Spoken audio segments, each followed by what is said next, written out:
The following broadcast is intended for mature audiences. These are real people sharing very real, deeply personal experiences. This content may be considered triggering for others and for those who are sharing. The chat room is a privilege intended for discussions and sharing. You are not being asked to agree, but you are being asked to stay civil and refrain from personal attacks. Listener discretion is advised.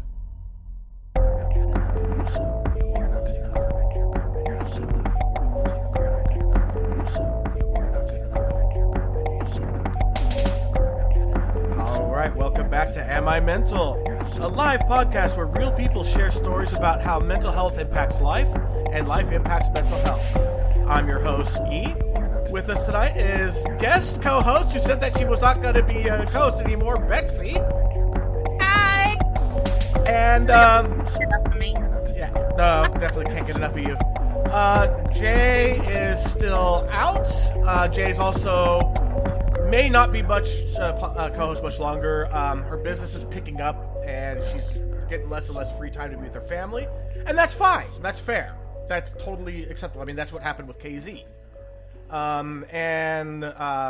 C at Boomtown having some fun. You know what? Family time, fun time. Go for it.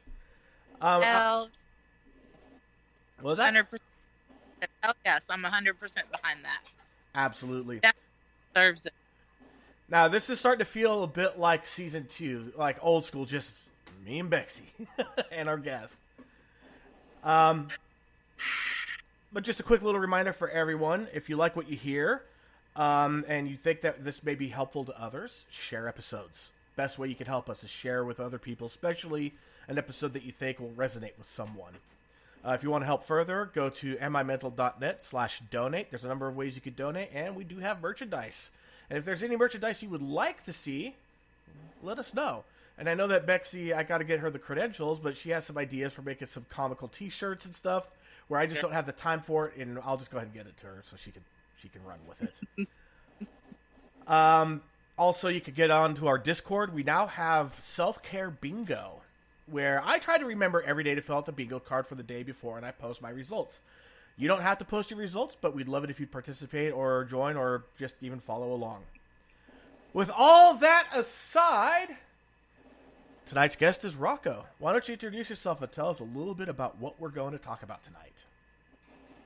Hi everybody. This is Rocco. I really don't know exactly what to say, but I don't know, I'm 49. I've had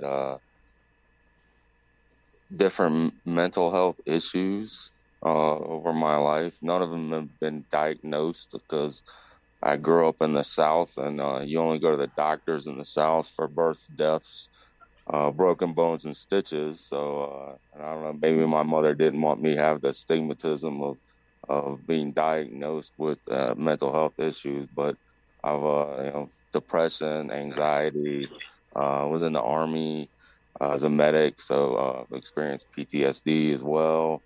And thank you for your service. Thank you. It's always nice to be appreciated. Thank you. I'm kind of, I didn't prepare anything, but I'm willing to talk about whatever and any questions anyone wants to get into, I guess. So one thing I definitely wanted to talk about, I mean, is, the military experience, PTSD, 22 for 22, stuff like that. Because it's definitely, it's a big deal, especially, I didn't serve, but a lot of my family has, and a lot of my friends have.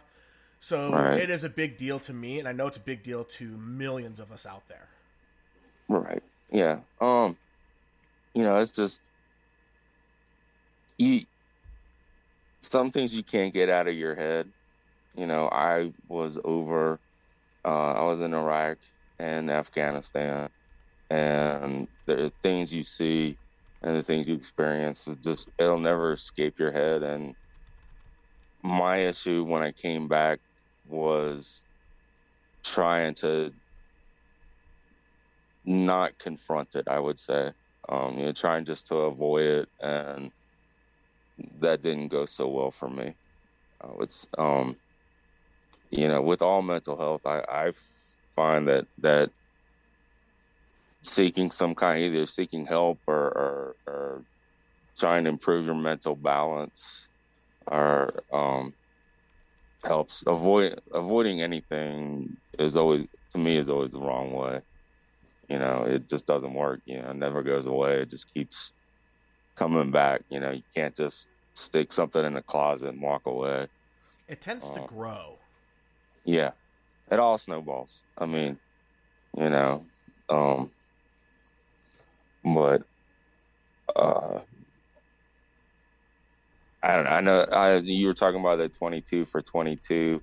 I did that for, I don't know, like 6 months or so.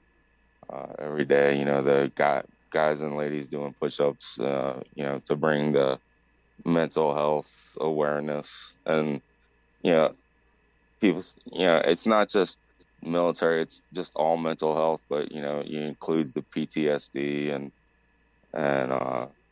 yeah, it's a good thing. I mean, you bring awareness, and the more people that know, the more people will be willing to help, more people will be willing to listen. So I think that's a really good thing. And also, it's a little bit of self-care, too. Yeah, yeah. And for those that aren't aware of what we're talking about, it's 22 push-ups to commemorate the 22 people that are going to commit suicide today. 22 veterans. Right. And there's a lot of guys and women that are in a lot worse way than I was, with that. And regardless, one thing that we do emphasize heavily here is don't minimize your own suffering. Your suffering is yours. Just because you may think other people have it worse doesn't mean what you have isn't bad. Right. Yeah. No, I agree. I'm in a good mental state. I have been for a couple of years now. And, I'm always willing to talk about with other people, mental aspects, PTSD, anxiety, depression, alcoholism. I was alcoholic. January 29th will be the 17th year of my sobriety coming up. It's almost like a second birthday. To me, it's more important than my birthday. It's when I chose to live. I like the way of looking at that. Because you didn't have a choice of when you were born, but you had a choice of when you wanted to live. That is awesome. Yeah, and I tell people that, it's like, congratulations. Anytime I talk to somebody and they say they're celebrating their first, 2 weeks, 6 months, 12 years, whatever, I said, that's the day you chose to live. You realize that you had to make a change. And, so that's, to me, like I said, it's more important than my birthday to me. It's an important date for sure. I still send like celebration greetings and things like that to my best friend's mom, who has been sober now for years and years and years, but on her anniversary. On her anniversary, we still congratulations, because it's another year behind you and another year that you chose to be, to live for you instead of a substance. Yeah. And we also in the chat room already got a congratulations, Rocco. It's a very big deal and that's all from Kat. Oh, thank you, Kat. Yeah, so far we have Kat, Oss, and Richard in the chat room. Hi.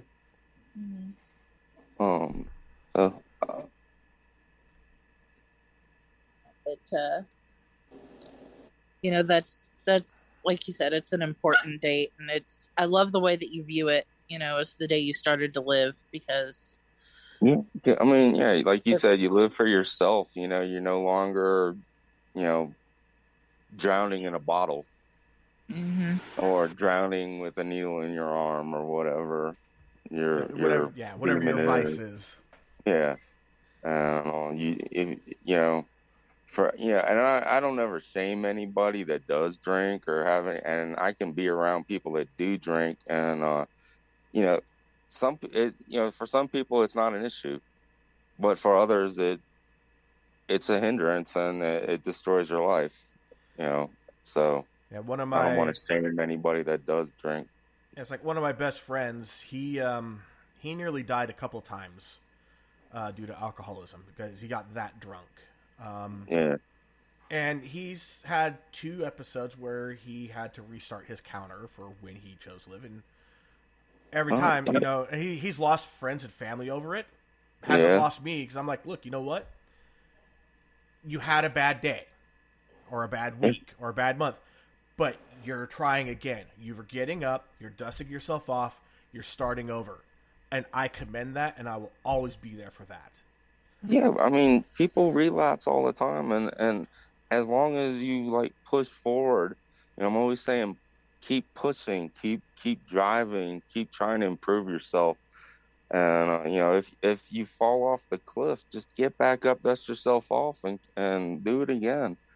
You know, but like you're saying, I mean, there's been, you know, there was Sunday night or Sunday mornings where I woke up and was getting calls about, you know, what I did the night before from being drunk, and then there was many Sundays where I was calling people up apologizing for my actions while I was drunk. And you know, most of my friends, you know, stuck with me, and you know, I had a good set of friends, and Good. and you know, but no, I mean, sometimes people, you know, have to, you know, stop and make a mistake and then turn around and go back. Right, and I'm not trying to disparage the people that give up. They have their own limits. I don't know what their struggles are. I don't know what their life is like. I don't know what impact seeing, like, my friend, you know, have a relapse is doing to them. I have to trust that they're doing what's best for them, even if it's not necessarily the best for my friend. But you know, you got to take care of you first, always. Right. And I mean, like I said, I'll be sober 17 years without a drink, and there's still days where I go home from work where I had a rough day, and I'm just in my head, you know, I'm like, man, I could use a drink. You know, it happens all the time, but you know, I gave up on that, and I'm petrified that if I ever did slip up, I'd fall back down that rabbit hole, and that's just somewhere I don't want to go. You know, I have a family. I live with 4 of my grandkids that I see every day, and it's better the best feeling I have is walking in the house when I get off of work and 3 of them come running up to me. You know, it's better than a dog greeting you at the door when they all come running for hugs. So, like I said, I'm scared I'll fall down that rabbit hole again, and I don't want to do it. And it's good that you're aware of it, as opposed to, you know, closeting that. Yeah, I mean, you need to look around and evaluate your life and see what you could lose. You know, what's the most important thing to you?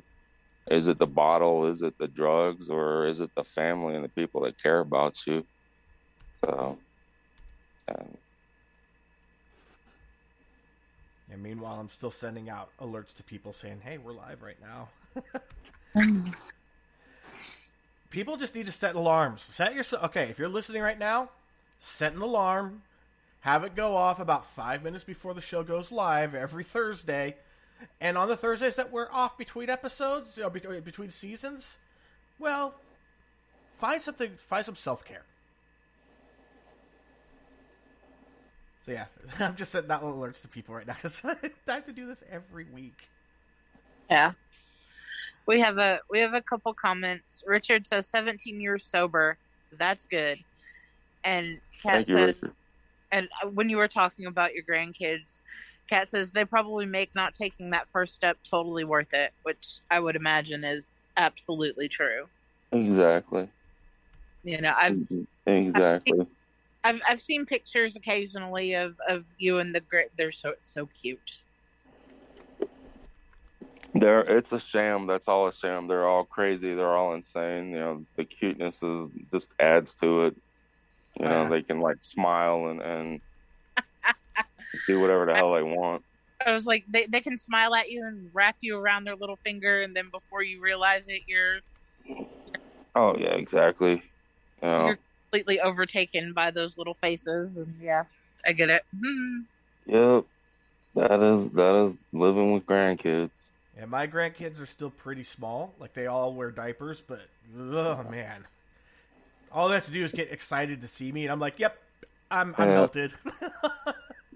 Well, I got the 7-month-old. He every day I come up and like as soon as he sees me, he just starts reaching for me and slamming his hands all over the place. And I mean that's what living is. You know, my favorite feeling in the whole world. I don't have grandkids. I don't have kids of my own. But when they were younger and I would go over to their house, both of my nieces used to drop whatever they were doing when I walked in and scream exactly. Yeah. and come barreling toward me for a hug, and that is like the best thing in the entire world. Oh yeah, my 3-year-old as soon as she hears the garage door open, she meets me at the door and to go inside the house from the garage. Aww. And that's what I'm talking about. That's what living. I'm fortunate that none of my grandkids ever saw me drink a drop. The oldest is 15, and like I said, I'll be 17 years coming up. So none of them ever saw me drinking. So I feel fortunate about that.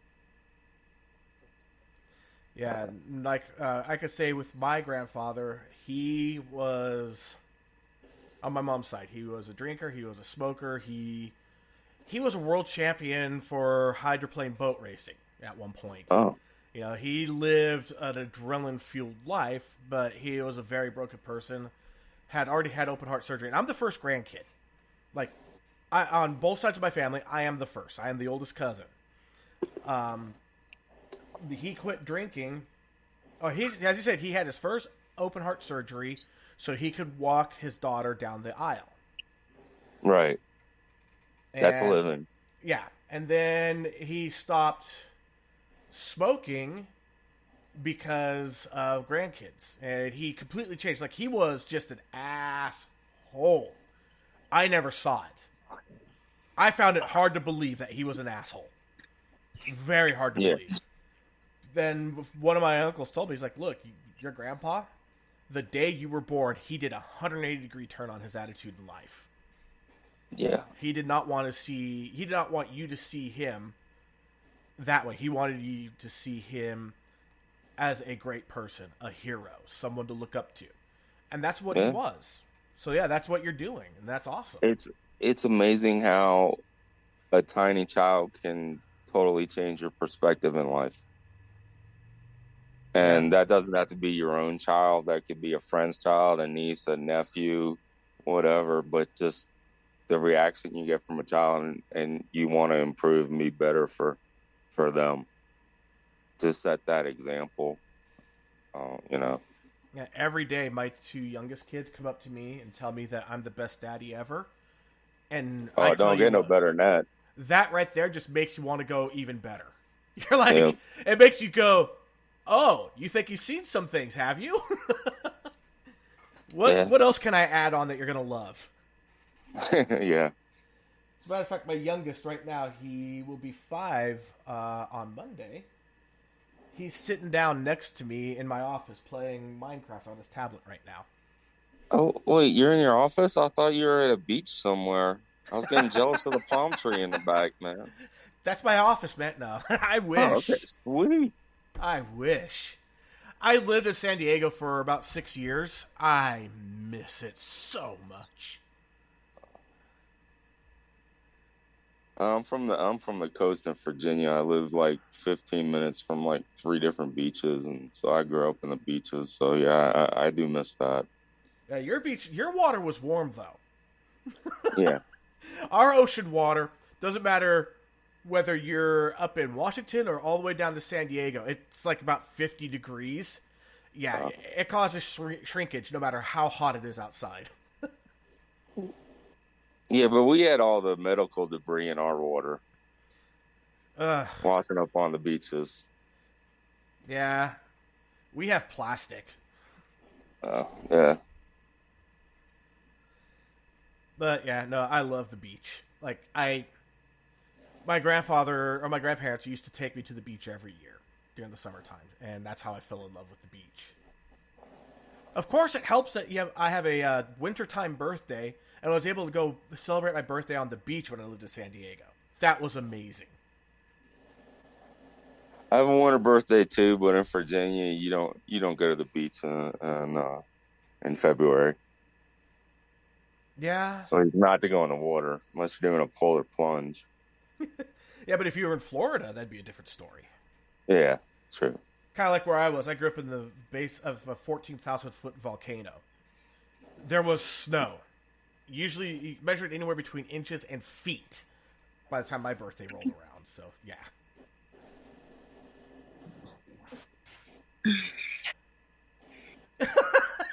Richard just said he is lying. He's in a bunker 4 miles below a major city in Ukraine, broadcasting the resistance in his spare time. Go blue and gold.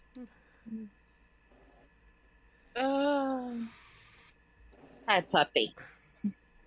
So, what made you what was the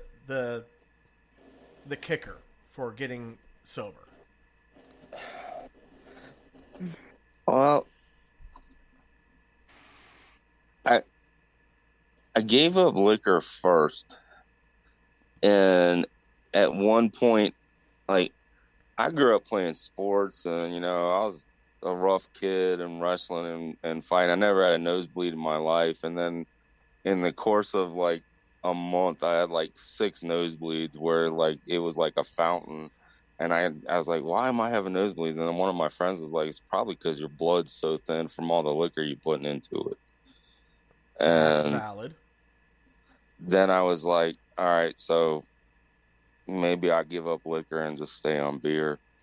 And then, I kept drinking with the beer for, I don't know, another 10 years or so. And I just kind of lucked out where I worked overnights and I used to come home and kill a 12-pack, kill, half a case or whatever. And then eventually I got down to 6-pack, and then I got down to like 2 or 3 beers. And then eventually the caps on the beers started having rust on top of them in the fridge, where I just stopped drinking. It just no longer, I think, at the time, getting married and having 4 stepkids, once again, kids, and going in the Army and becoming a medic, that really changed my perspective, because all of a sudden somebody needed me. And for a long, until I was, in my late 20s, I was, just a bachelor on my own, and nobody needed me for anything and other than myself. So, or I never felt that anybody needed me, I guess I should say. So you just kind of wasted away. Yeah. And, so having children that needed me, and then, like I said, becoming a medic and having soldiers that needed me, like, really changed the outcome. I was like, hey, I need to be present for these people. I need to have full mental capacity. And, so eventually I just kind of stopped over a period of time. I didn't like focus on it. The next thing I knew, I like looked up and I was like, hey, I haven't had a drink in 2 weeks. And then I haven't had a drink in a month. And that's just kind of how it happened. I was lucky. It wasn't like I went through a process or anything. I just kind of mentally something in my head just switched over, and I kind of weaned off of the alcohol, and became sober. And your priorities changed. Yeah. Yeah. I had priorities. I didn't have priorities before. It was all just go to work and then come home and get drunk, or go out and get drunk. I had something else, like you said, priorities. It became something that mattered. And yeah, definitely kids. Like, the reason, like, honestly, I fell in love with my ex-wife's son before I fell in love with her. I was his world. I would show up to hang out with her because we were just friends at the time. I'd show up and he would just lose his shit over me. And same with his cousin. And they were only 2 months apart in age. They were both toddlers. They couldn't speak very well. Right. they're actually responsible for my online nickname that I use to this day, and they're both like in their late 20s now. But yeah, I fell in love with them, and then I fell in love with my now ex-wife. And even after our divorce, because I was his dad since he was 13 months, and we got divorced, and he was 13 years. He was still. We had 50. I had 50% custody of a kid that wasn't even biologically mine. Right. He to this day still calls me dad. Yeah, I'm divorced and I live with my stepdaughter. We just get along. She needs. I'm an extra adult around the house for the 4 kids. That's awesome. I think so too. Thank you. I think it's awesome myself. Mm-hmm. I love hearing about any family that gets to grow up and it is like the opposite of the kind of life that I had, where the kids are happy and they don't have these a lot like I think maybe your family might have been, Rock, where they were like, you don't talk about the mental health stuff, you kind of go run and hide your crazy girl because nobody wants to see that. So I kept it bottled up for way too long. Yeah, well, I mean, it goes back to when we were talking about the 22 for 22 push-up thing and bringing awareness to it. I mean, that was the way we grew up, just cope, just deal with it, and now it's like, oh, this is now acceptable to be addressed, and not just acceptable, but you need to be responsible and address mental issues, drug and alcohol abuse. Now it's acceptable. Whereas when, I'm 49, when we were growing up, it was like you just deal with whatever you got to deal with and move on with life and struggle if you have to. But, that was the way it was for, my generation, our generation, for a lot of people in our generation. And like the generation before us, I can't imagine how much. Oh, wow. More, I can actually vouch for some of the crazy things that have happened to the generation before us. Yeah. When it comes to mental health and things like that. Not good at all. And on top of that, that was the Vietnam generation and all those guys coming back with their issues and what we used to alcohol call and drug shell abuse. shock. Yeah. And I mean, and there was way more people, soldiers killed in Vietnam. So that generation, the guys that served, they lost way more people than the guys serving over in the desert. And also they had a whole lot more. And I'm not trying to minimize mine. No, I mean, experience, but war is hell. Whoever said that, they were right. Yeah, but I don't know. You just find something, find something that makes you live.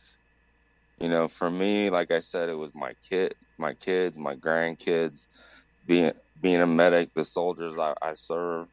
You just have to find something that keeps you going and makes you want to improve and push forward. And you got to find something in yourself too.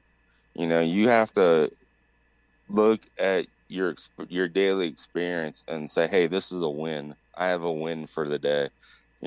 Even if it's I got up out of bed and brushed my teeth, that's a win for some people because it's difficult. There's, I had times where I didn't, the days off from work, I didn't get out of bed. I was just like, the hell with it. Yep.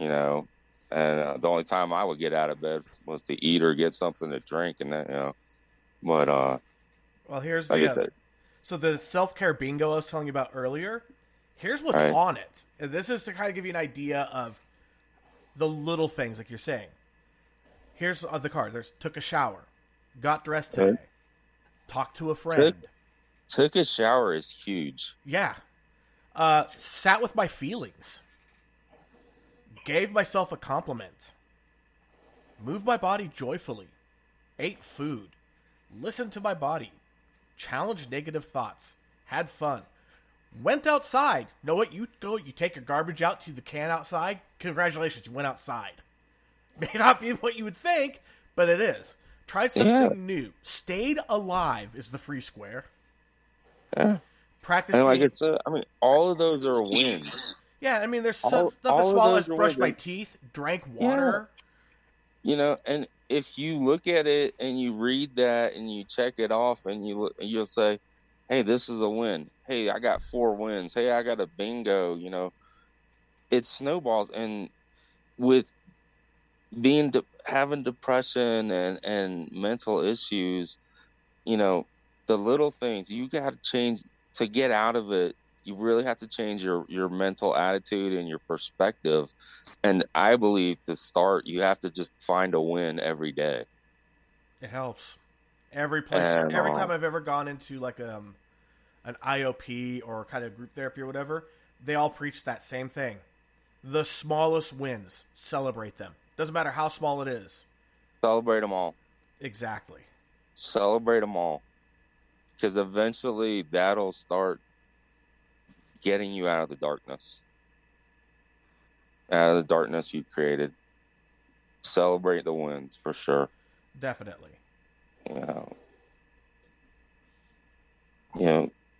I'm not saying everyone's got to have a completely positive outlook on life. You know, be a realist, but avoid the pessimistic. You know, try to, go away from the woe is me attitude. You know, because you can change. You know, nothing is as bad as you make it in your own head. That I believe 100%. Me too. I mean, and avoiding stuff just makes it worse. You know, Bex, that's another T-shirt we need.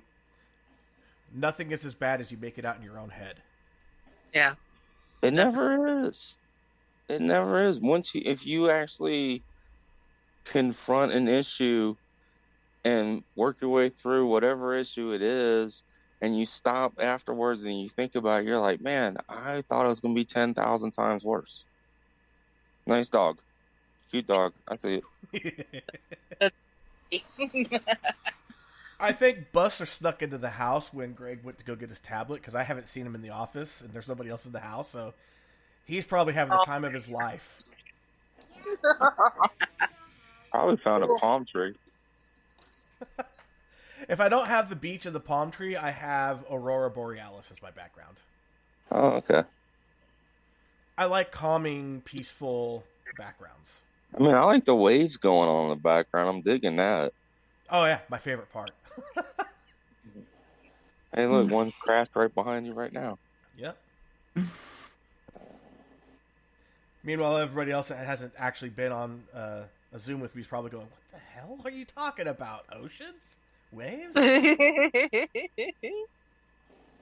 All right, so we have Favor in the chat room saying, my daughter is the only thing that keeps me together. I'm scared as hell, even the thought of her leaving. I pray she'll be the 40-year-old virgin. Well, you say that now. And Devern jumped in, say probably won't be on here long since we're going to watch the Orville tonight. But hey, dude, the Orville. My God, that is the new season, Orville Horizons.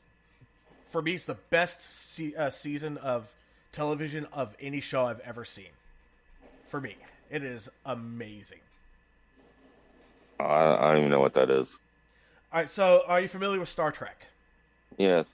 Are you familiar with Seth MacFarlane? Yes. It's Seth MacFarlane's take on Star Trek. It's funny. It's deeply hitting. Very good on the social commentary. Pulls no punches. Like they will tackle there is no sacred cow. I'll just put it that way. They tackle everything. They do it with feel. They do it with love, and just like they do with like everything that Seth does. It's hilarious, but done right. Okay. It's I'll like have to check it out when I get done purging, watching Person of Interest for the fourth time. I've heard good things about that show. I love that show. But yeah, the Orville's only 3 seasons in, and there are just 2 episodes left of this season. What's nice is that, okay, so the first 2 seasons were done on Fox. The 3rd season is done strictly on Hulu, which allows them to free up their language.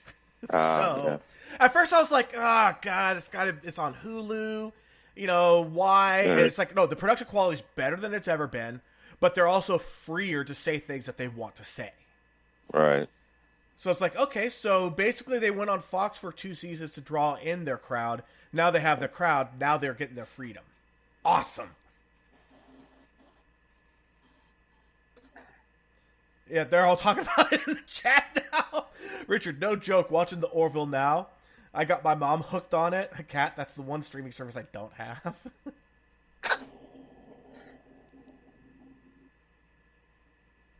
The Vern just said, y'all hear that Warner Brothers decided to kill all its animation? Are you serious? I haven't watched Orville, so. I will say the Orville's not for everyone, but it is pretty amazing. I would say, of all the episodes, if you're ever going to watch just a single episode, Majority Rule is the episode to watch. Mind-blowing. Okay, Majority Rule. I'll write that down. Yeah, it's season 1, and it is mind-blowing.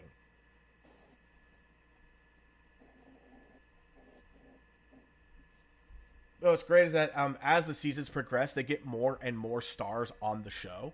And it's like, I don't think that Seth's calling in favors. I think they're calling in saying, hey, Seth, I want on your show. So, Rob Lowe's character, oh my God, comic gold. Almost weapons grain comedy. It was so good. And DeVern just dropped a thing here. Warner Brothers Discovery confirms kids' content cuts.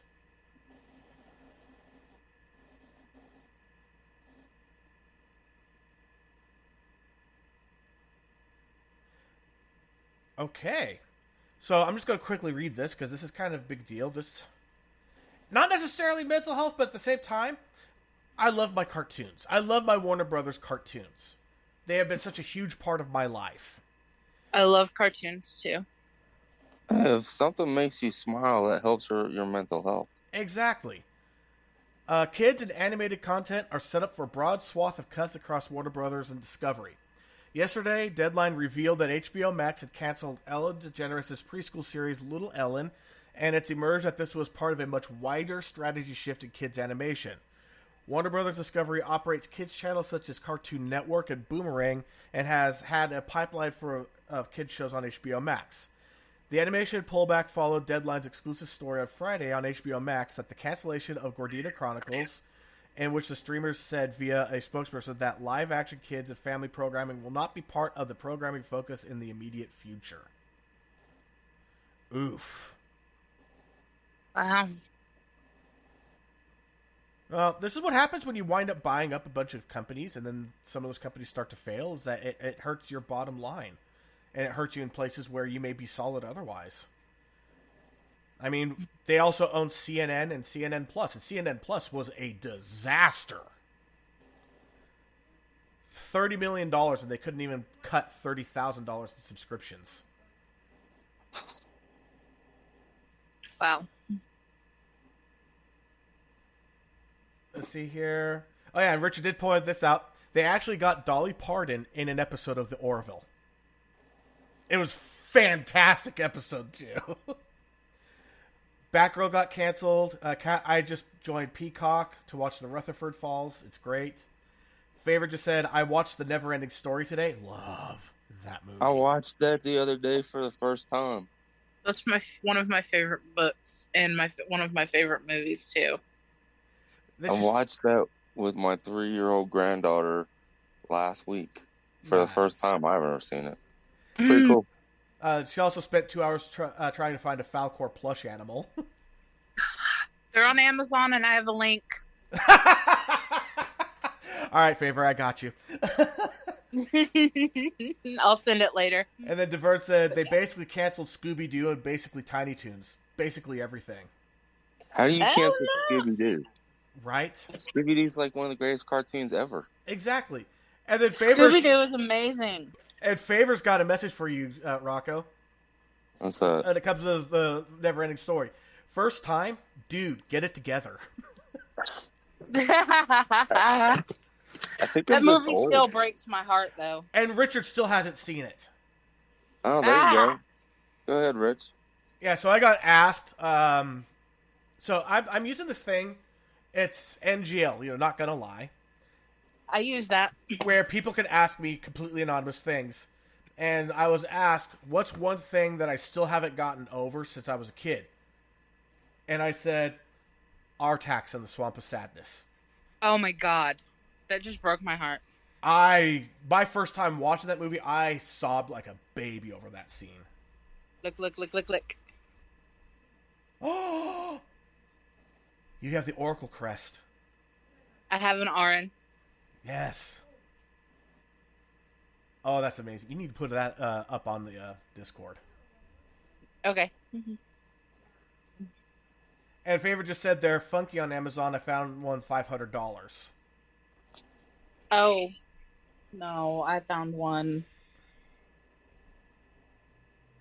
Let's see. And the Favor just said, you should see how Atreyu grew up. Hot. I don't think Atreyu's my kind of guy. Just saying. But then Richard pointed out something good. Scooby-Doo is, by definition, the most important cartoon in history, and I will fight anyone who disagrees. That is a decent hill to die on. I'm going to say that. I will respect that hill. Yeah. I mean, Scooby-Doo was, hell, I was watching it. Well, I watched it with all my kids, my grandkids. I still enjoy it. It was one of my favorite cartoons of all time. Yeah. It was one of my favorite cartoons, too. And then they did that crossover with Supernatural, and it was just... That was amazing! That was the greatest episode of Scooby-Doo ever. Scooby-Natural.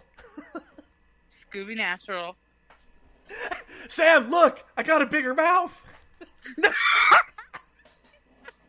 Sandwich. Oh god! Like true Supernatural fans died on that line alone. I'm gonna need a bigger mouth. Yeah, because that was what episode of season 3, the bigger mouth joke. Maybe season 4. It was so early in the series. It was so long ago, but I mean, all of us who just absolutely love that show, we know that. Well, like the self-driving cars, if you put a ring of salt around them just right, the car will think that it can't move, and it'll just sit there idling. Mm-hmm. And every Supernatural fan that saw that went, we finally know where all the ghosts and demons are. Yes.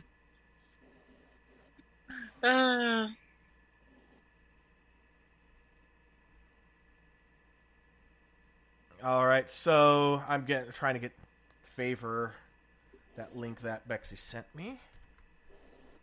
Yeah, I wasn't sure where else to drop it at. All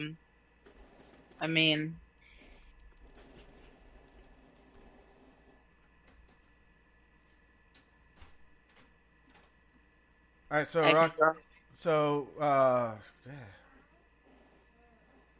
jeez, this chat room just exploded. Wow. Way to derail the conversation there, Deverne. You evil genius. He is something else. Favor just said, I miss Aardvark and the Ant cartoon. Richard, Scooby-Doo transcends age, race, gender, and time. Yeah. Yeah. I agree. Cat. It's basically a 20th century version of Shakespeare. Yeah. You can watch it, 200 years from now. Shakespeare and Sherlock mixed together. Okay. Yeah. Yeah, I'm down with that. Although, if you ever watch Scooby-Doo and Zombie Island, for me, that is the absolute pinnacle of Scooby-Doo. It doesn't get better than that. That one, they actually face real monsters, and I was in tears over the hot peppers. The whole fucking thing was all about how hot of a pepper can Scooby and Shaggy handle. Is what ultimately the side story was. That just, oh my god. There's scenes where you're like, okay, are they staring at a zombie because they're scared shitless? No, they're suffering trying not to cry because of the heat of the pepper that they're eating. Oh, goodness. My puppy. So it's Scrappy Doo, yay or nay? Never liked Scrappy. I've never liked Scrappy. Yeah, I wasn't a big fan of Scrappy. I love kind of got on my nerves a lot. I love what they did to Scrappy on the first live-action version of Scooby-Doo. Oh, that was so funny. That was because when they started out with Scrappy, I'm like, "Are you fucking kidding me? I don't even want to watch this." Then they kicked his ass to the curb and drove away. I was like, "Yes!" Deverne, Scrappy's real name is Trashy. Richard just said the one with the Hex Girls and Tim Curry does it for me.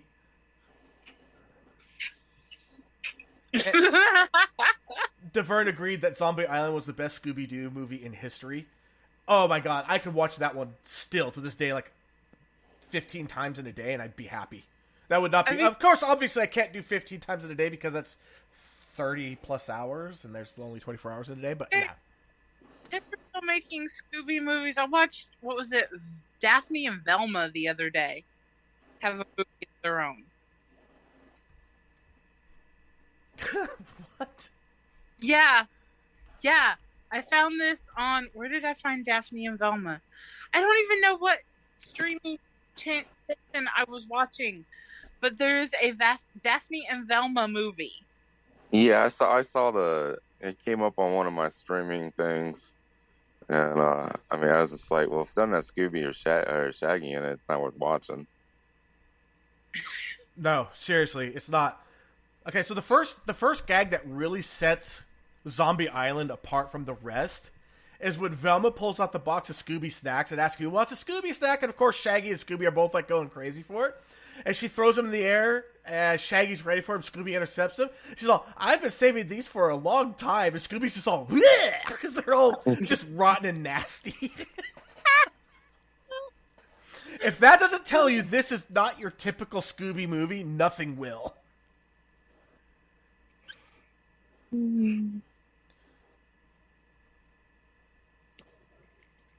Yeah, I love that. You know, people... Oh, I've had people tell me all my life, you really shouldn't. You're too old to like cartoons and things like that. And it's like, bite me. I will never understand why people have to bring others down when they they have something that makes them happy, and it's the simplest of things. Yes, I love to watch cartoon dogs consume massive quantities of food with their stoner best friend. Yes, this is I live for that. Of course, I'm sitting there going with Cat Dog. Loves Cat Dog. One of them is the asshole. How does he poop? That's what I want to know. Well, the cat was kind of an asshole, so I think that was the rectum. The cat was an asshole. I told you. And now, here's the thing. With the live-action Scooby-Doo movies, that really made me go, they got it right. When they cast Linda Cardellini as Velma, who is infinitely hotter than Sarah Michelle Gellar as Daphne. Yes. Agreed.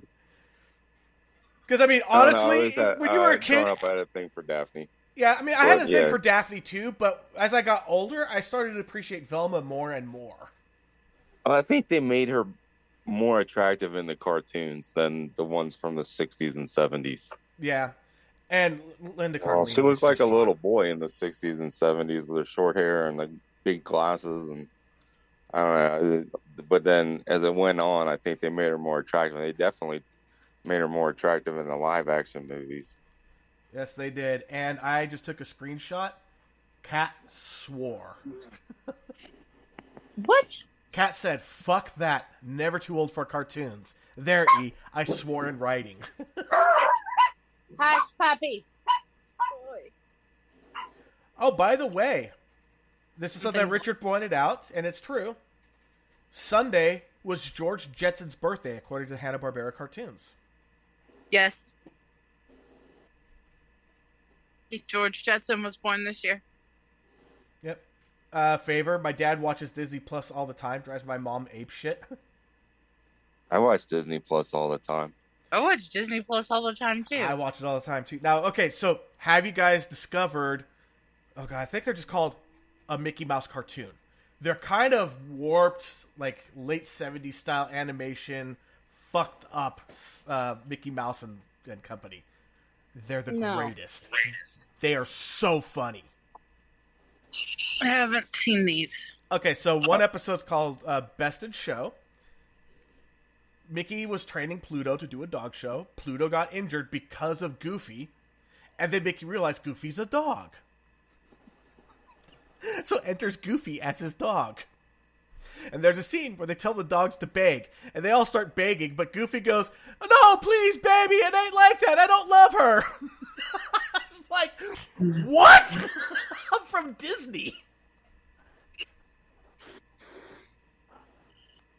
Mickey's a mouse, Donald's a duck, Pluto's a dog. What the fuck is Goofy? He's a dog. Stand by me. I mean, I like read a dog. somewhere. Oh.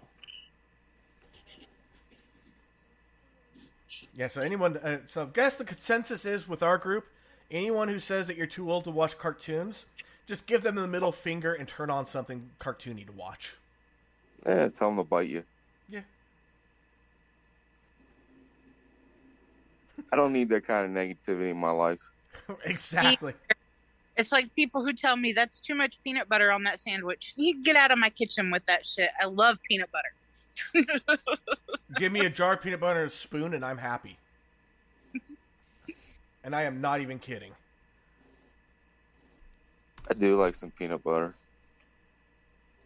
Probably gonna make a peanut butter sandwich after this. Damn it, now I'm gonna want one too. I do too. Uncrustables are amazing. I'm just gonna throw that out there. God. Eat them while they're frozen. They're so good. I can't eat them frozen, but I can thaw them out rather quickly by tucking them someplace. Yeah, under my boob. Yeah. I have thawed out. I am not ashamed to say I have thawed out an Uncrustable using nothing but the heat from my boob. Favor just threw out there that Goofy is an upright basset hound. Oh. That's good. Cat, never too much peanut butter. They are pretty yummy.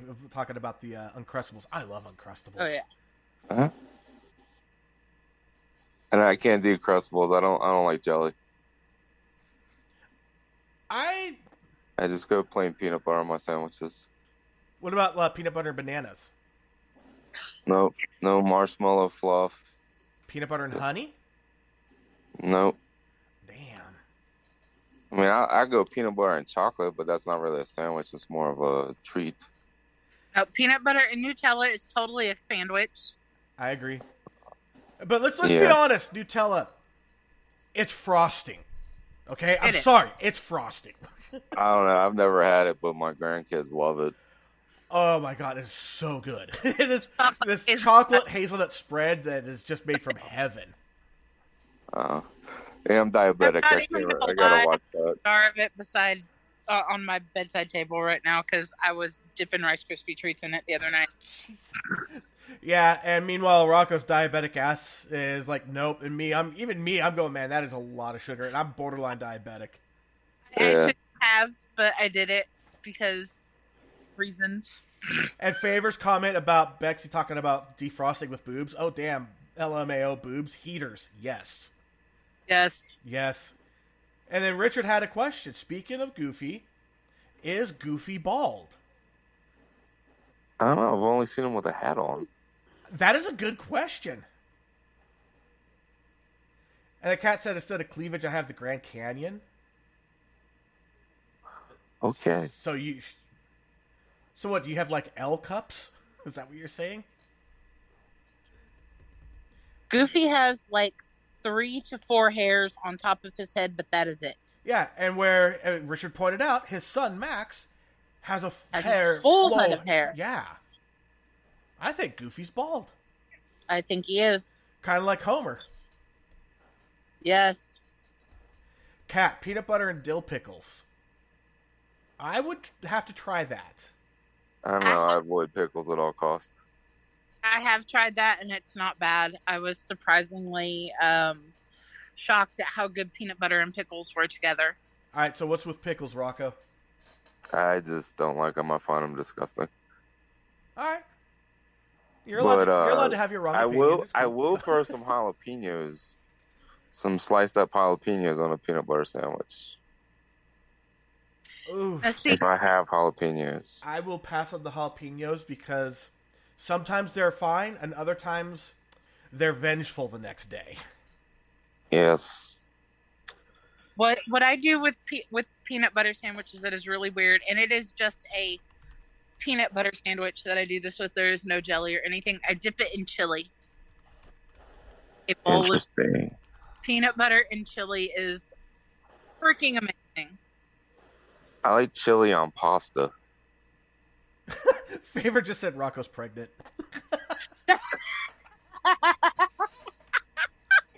Come rub my belly for good luck. You know, all kinds of women get their belly rubbed for good luck when they're pregnant and stuff like that. Nobody ever pats a guy's balls and says, "Hey, good job on making a baby with her." As long as you're gentle, I don't mind. As long as you're female, I don't mind. Yeah, that's the other part of it. It's not homophobia. I'm not into guys. Exactly. If you're gay, that's fine. That's cool. We can still be friends. I don't care. Just don't pat my balls. Yeah. You know, there are boundaries and things that people have that you should respect. There's nothing wrong. Gay, whatever. I don't really care. Just be respectful toward me, and I'll be respectful toward you back. Exactly. The only people I have problems with are the assholes. That's it. I don't care about color, anything like sexual preference. As long as you're not an asshole to me, I'm not an asshole to you. Exactly. It's what's Good inside that the world would matters. be a lot better place if we just all stuck to that rule. Well, there's a little line that Bexy and I are very fond of, which is the smallest minority is the individual. Yeah. That's how I look at everybody. I don't see color. I don't see sexual orientation. I don't see anything about them except their individuality. I mean, let me get to know you as a person. Remember the song, "Free your mind and the rest will follow." Be colorblind. Don't be so shallow. Yeah, but now you try to be colorblind, and those same people from back then now, like, you can't do that. That's racist. How is it racist for me to not see race? That's my question. I understand that because of your skin color, you may get some different treatment than others. I can understand and respect that. You're not going to get that from me, though. I'm going to treat you based on who you are. Yeah. And then Favor did say, I don't know where this came from. You know, it wasn't like that when we grew up. No. You know, and it's like everybody wants a pity card. And I think our generation, the Gen X group, we were just kind of raised on racism is stupid. Yeah. Yeah. So we all kind of adopted that. Racism is stupid. I grew up in Southern Virginia, and you know, you saw it, but that used to be a very, very racist place at one point. Yeah. Oh, very, very. You know, but you saw it. My mom used to take me to get my hair cut. I was like 5 or 6, and she, like, to make me feel like a bigger man, she would bring me there, and I'd go in, and she'd give me the money, and she'd wait in the car while I got my hair cut. Like, came out, and I told my mom, I was like, you know, they said the N-word a whole lot. And I never went back to that barbershop again. And I'm glad she did that, you know. Yeah. you saw it from the adults and where I grew up in Southern Virginia, but the kids, I don't know, we didn't. Nobody cared. That's the thing, beauty of childhood, man. You don't care about race. You care about having fun with people, enjoying people's company. Yeah. Are they fun to be around? Yes. Done. Yeah. And I also grew up right outside of Fort Eustis, and I went to all the schools the kids from Fort Eustis went to, so it was a very mixed school. So, but yeah, there's different counties over that were pretty bad with the racism, I would say, when I was growing up. But the kids, never had a problem, never saw an issue, heard the N-word from any kids. And then also when we were talking about the earlier when we were talking about just accepting, like, if you're gay, you're gay. So what? Doesn't bother me any. Exactly. Favor said, but gay clubs are so fun. And I'm like, honestly, I even mentioned, I had fun at Faces. It's a gay club in my town, and I had a blast there.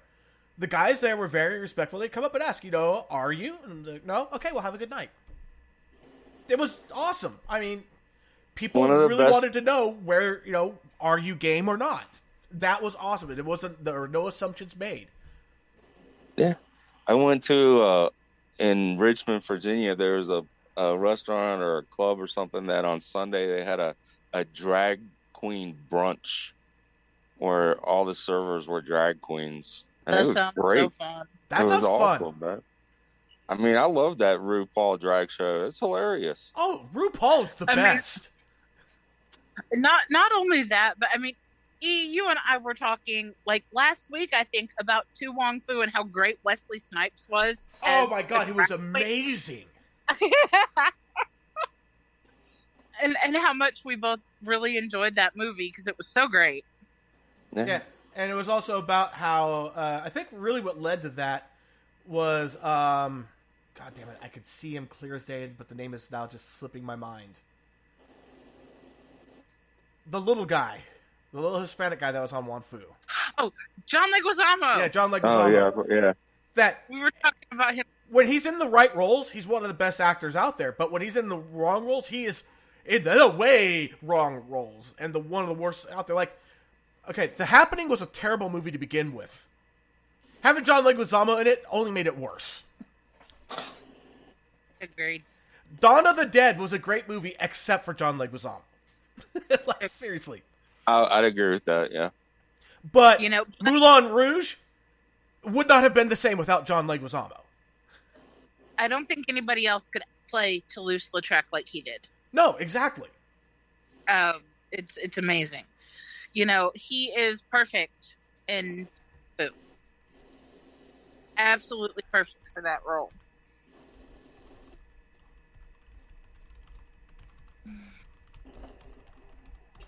All right, so Richard had to say, you'll never understand what it's like to be green in this town. The Grinch.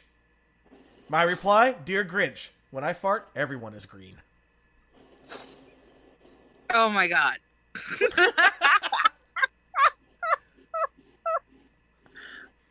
And then Favor, my father's family is, and him, all from Alabama. They're nuts back there. He had an uncle in the Klan, so prejudiced still. And they're talking about going to a gay club, flirt with super hot guys that don't want to take you home. So full of compliments. Yeah, kind of like flirting with the girls there that you're not going to have a chance with. And they flirt back knowing that you don't have a chance with them. It was fun. But yeah, no, there's definitely, the Klan still exists. Let's not deny that. And let's not also pretend that you only have white supremacists. I think there's a group of supremacists for every race that there is out there. It just depends on where you go. I don't like any of them.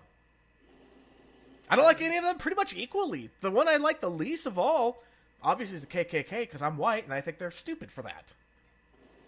There's nothing supreme about being white-skinned. I sunburn hella easy. That sucks. I'm more likely to get skin cancer. That sucks. I'd like to have a little more melanin in my skin. I'm not even supposed to go in the sun. Well, your meds kind of do that to you, too. I'm a bronze god. Oh, God. Yeah, okay. It's true. I would have to see this, but I'll your voice has that tone. I'm like half Italian, so. Oh, there you go. Yeah. I But I grew got up. the hairy part too, so it makes me look even darker because of the shade.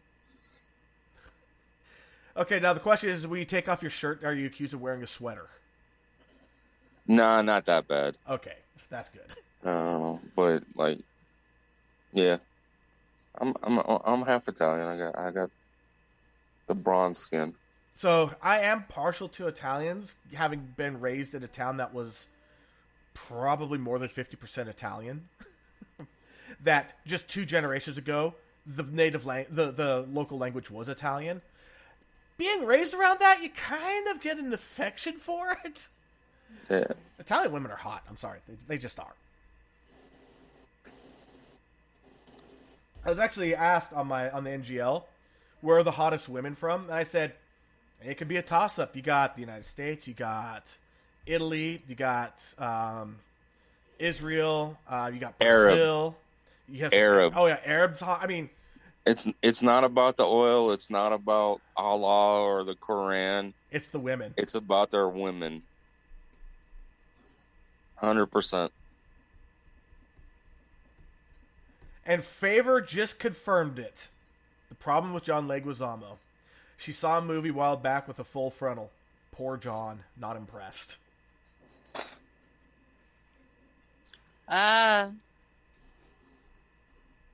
Richard says, I am also partial to Italian as I ate pizza every lunch in high school.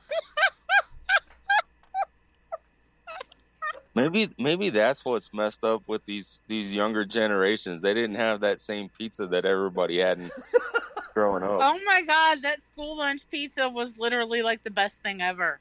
I didn't have school lunches. Our school was too small. Oh, geez. My high school, they actually got Round Table every Wednesday to sell. And it was $1.25 a slice. I worked at Round Table at the time, so I just ordered a pizza from Round Table and picked it up and had my own. And it wasn't just pepperoni. It was whatever the hell I wanted. And it was cheaper. Nah, my high school had like 3,000 kids. My hometown had 3,500 people. So your hometown would fit in my high school. Yeah, pretty much. My class going into high school, we were the largest class in that school's history. We hit exactly 100 students. We had over 1,000 when I started. We ended up with like 600 though. Graduation, we only had 75 graduate out of 100. Wow. 1 in 4 did not graduate. That's not good. My hometown was pretty small in Ohio, but I mean it was at least double the population size of yours, E. So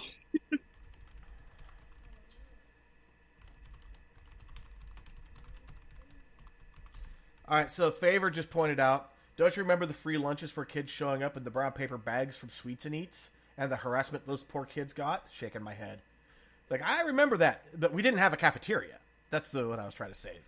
There were the free school lunches. And when I worked at Burger King, once a week, we made hundreds of hamburgers just for the free school lunches. We donated, our Burger King donated once a week to the local schools. But yeah, no, and God, Sweets and Eats. I miss Sweets and Eats.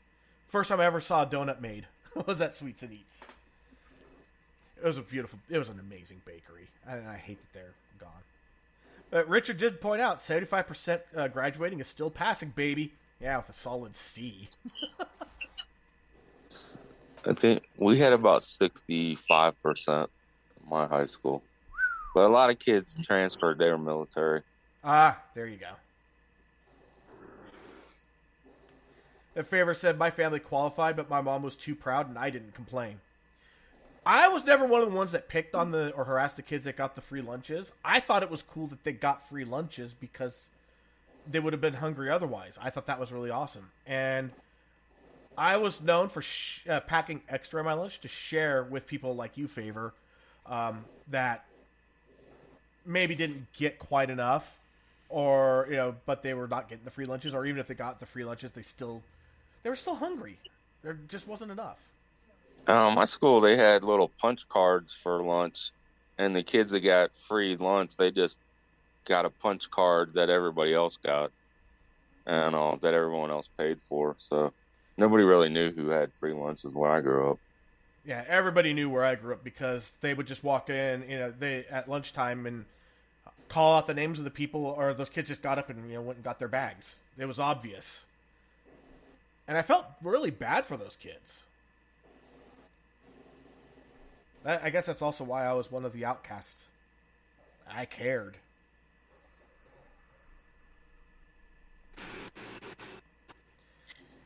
It's still funny, Favor and I, how much we relate, how much we've got to know each other recently. And, we never talked in school. We never talked outside of school, and then just one day we just struck up a conversation, and it's been going since.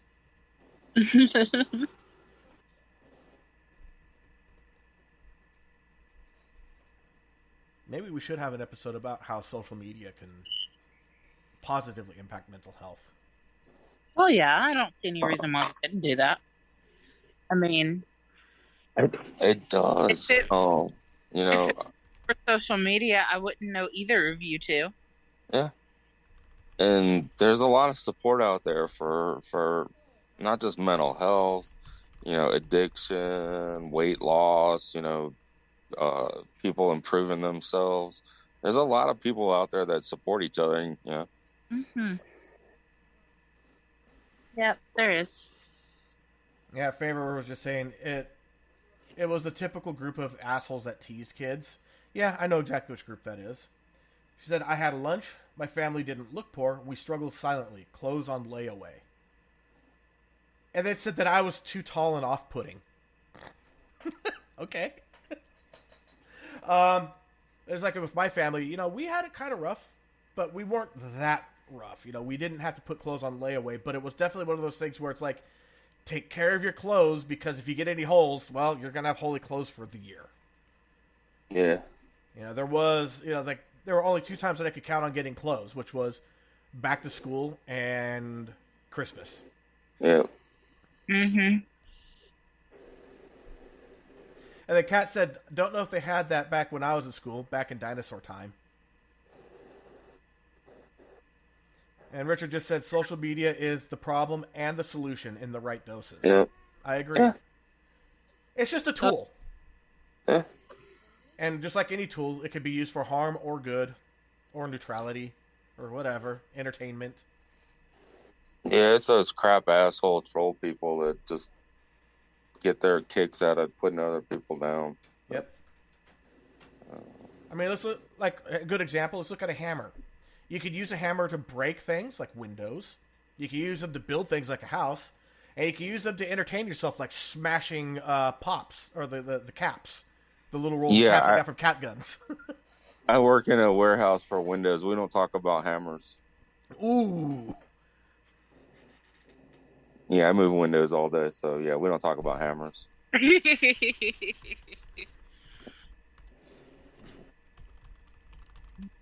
But you can talk about hammers, no judgment. Yeah. Yeah. And then Favor just saying I was a big skier. My mom busted her ass off to put skis, etc., on layaway at Sportsman's Den. And I was like, oh my god, I love skiing. Skiing is life. I love to ski. My current wife, she's a snowboarder. And if you were skiing back when snowboards first came around, you will understand exactly why I have an issue with snowboards. I don't mind snowboarders. I just don't like them trying to compare their skills to that of a skier. You only have one board that you have to concentrate on pointing downhill. We have 2 planks that we have to concentrate not only pointing downhill, but parallel. Otherwise, we will have torn groins. Yeah, I am not coordinated enough for either of those things. I will sit somewhere by a fire and keep warm. That's what the logic is. Yeah. I never had any interest in skiing or snowboarding. Never. And Kat, we put clothes on layaway, as did my friends' families. Never heard anything negative about it. Our town was weird. I mean, the more I learn about other towns, the more I look at my own town and I go, everything is fucked up in my hometown. Everything. Hell, my hometown is actually somewhat famous, according to Missing 411, for it's one of the leading areas for missing people in my hometown. Wow. When it comes to missing people in national parks and national forests, my hometown is one of the tops. So many missing people. And I never thought anything of it. You know, it's just like, oh, well, there's search helicopters again. Someone must be missing again. It was just normal. Come to find out, no, that wasn't normal. That was just happened so often it seemed normal.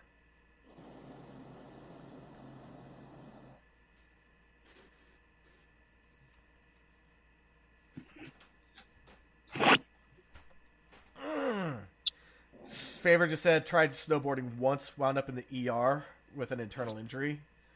Yeah, I did snowboarding once, and I found out that ultimately snowboarding is easier than skiing, just in the basics. But once you go beyond the basics, it's two totally different skill sets. So I do have a lot more respect for snowboarders now than I did. And Favor did point out, our town was very small and very judgy. And Kat, remind me never to go there. But Mount Shasta's a beautiful town. It really is. And Richard, I still have the poor man's mentality on clothes. I keep my shirts for years and never get new ones, but I'll buy socks and boxers whenever possible. I was raised with the mentality of I am too poor to live poor. So you save up for the quality stuff because the quality stuff is going to last a hell of a lot longer to where you wind up paying less in the long run than buying the cheap stuff. You know, buy the Skechers as opposed to the Kmart brand. I grew up fat. I bought whatever fit. God damn it. You almost got me. I got a lot of hand-me-downs from friendly families. My youngest uncle is only 7 years older than me. I got all of his hand-me-downs. All of them. Kath, I don't want to be a statistic. I will provide photographic proof of some of the horrible things that my family bought for me as a child that I absolutely hated and had to wear later in the Discord should anybody be, wanting to be entertained by that, because I have a couple of really horrible. One immediately springs to mind of this blue jumpsuit thing, and I don't even know what my parents were thinking when they bought this for me, and I had to be at least 5 to 6 in this photo. And I'm going to laugh along too, because it's like, if you're laughing at past pain, I mean, laughing at past pain's an okay thing. Yeah. It's in the past. People get down on me all the time. They're like, they have to understand I am the queen of self-deprecation. Because I have to laugh or I'm going to cry. And it's a coping mechanism for me, Yeah. It's how I get through things. If I'm playing a game and I do something completely stupid, I'll even say in the chat, it's like, look, I have a perfectly reasonable explanation as to why I just did that. I'm stupid. Yes. I was just informed I have to say goodnight to everybody. Okay. The kids are going. It's bedtime for the kids. So, thank you for having me. Hey, thanks for coming on. Y'all keep being a positive force.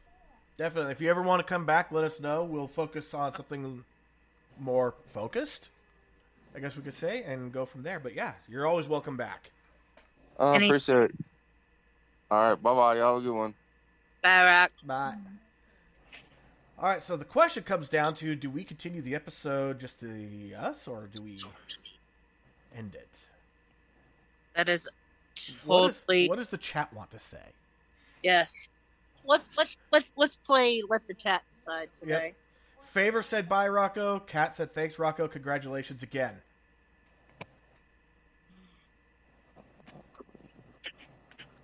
Oh my. Where is this? I'm searching for the god-awful photo.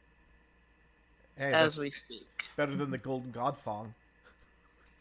Hey, the Egyptian god thong is, of course, if Rocco's over there being, a bronze god, you may have to give it up. That's what I was laughing about when he said he was a bronze god. The first thing that popped in my mind was the Egyptian god thong. I know, me too. But I didn't want to say anything. Alright, let's see here, Discord. Ooh. Where am I dropping this picture? Oh my god, this picture. General? I guess I'll drop it in the anything goes. And oh my god, I do not know what my parents were thinking putting the chunky girl in this. And that haircut. So, Kat. No. We're having fun. Just a general chat. I love the idea. Richard. I do too. What's the difference between a tub and bucket of popcorn? I think it depends on how much butter you put into it. If it appears to be swimming, it's a tub. His friends and sister are calling it a tub. I just say, gimme. All right, so how old were you when you learned that if you don't bite down all the way on popcorn, you won't get shells between your teeth and gums? What? When you eat popcorn, if you don't bite down all the way, you won't get the little shell fragments going between your teeth and gums. Okay, I was today years old when I learned this. What the hell?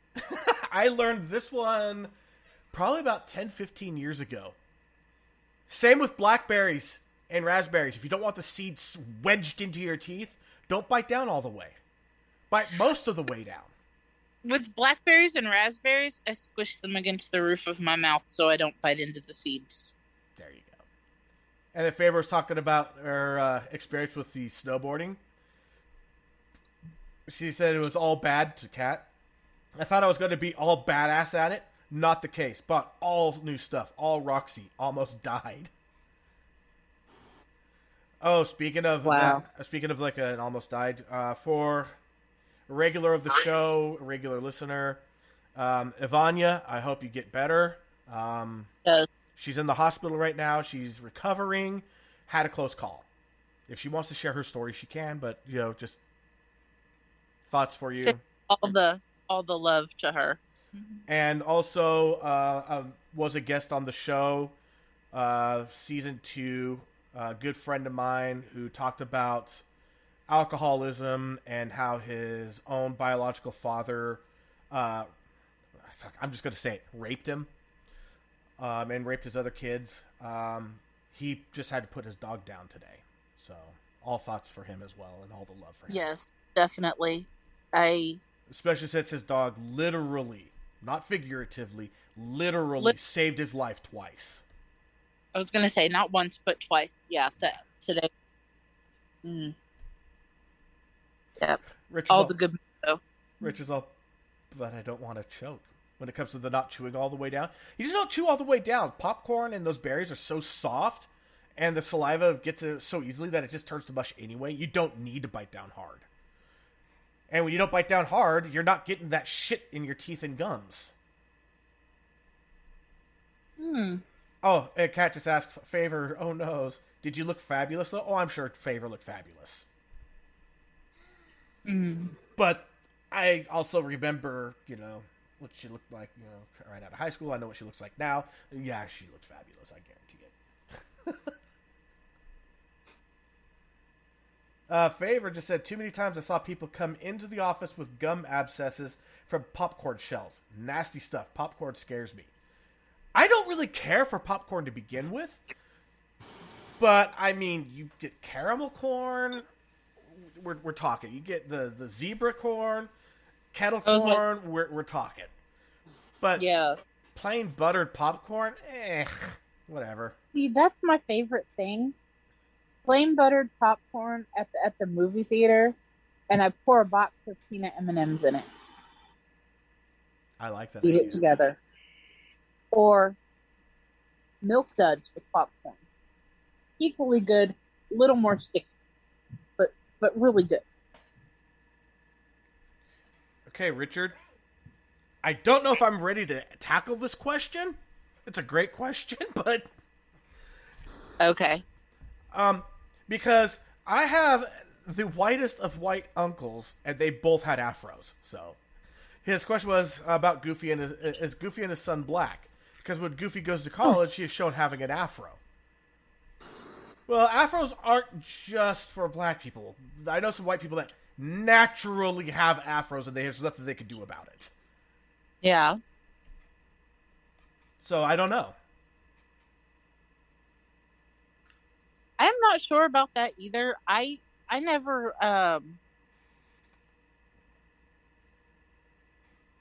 you know, I hate to say it, but I never thought about that. I mean, I never thought about it.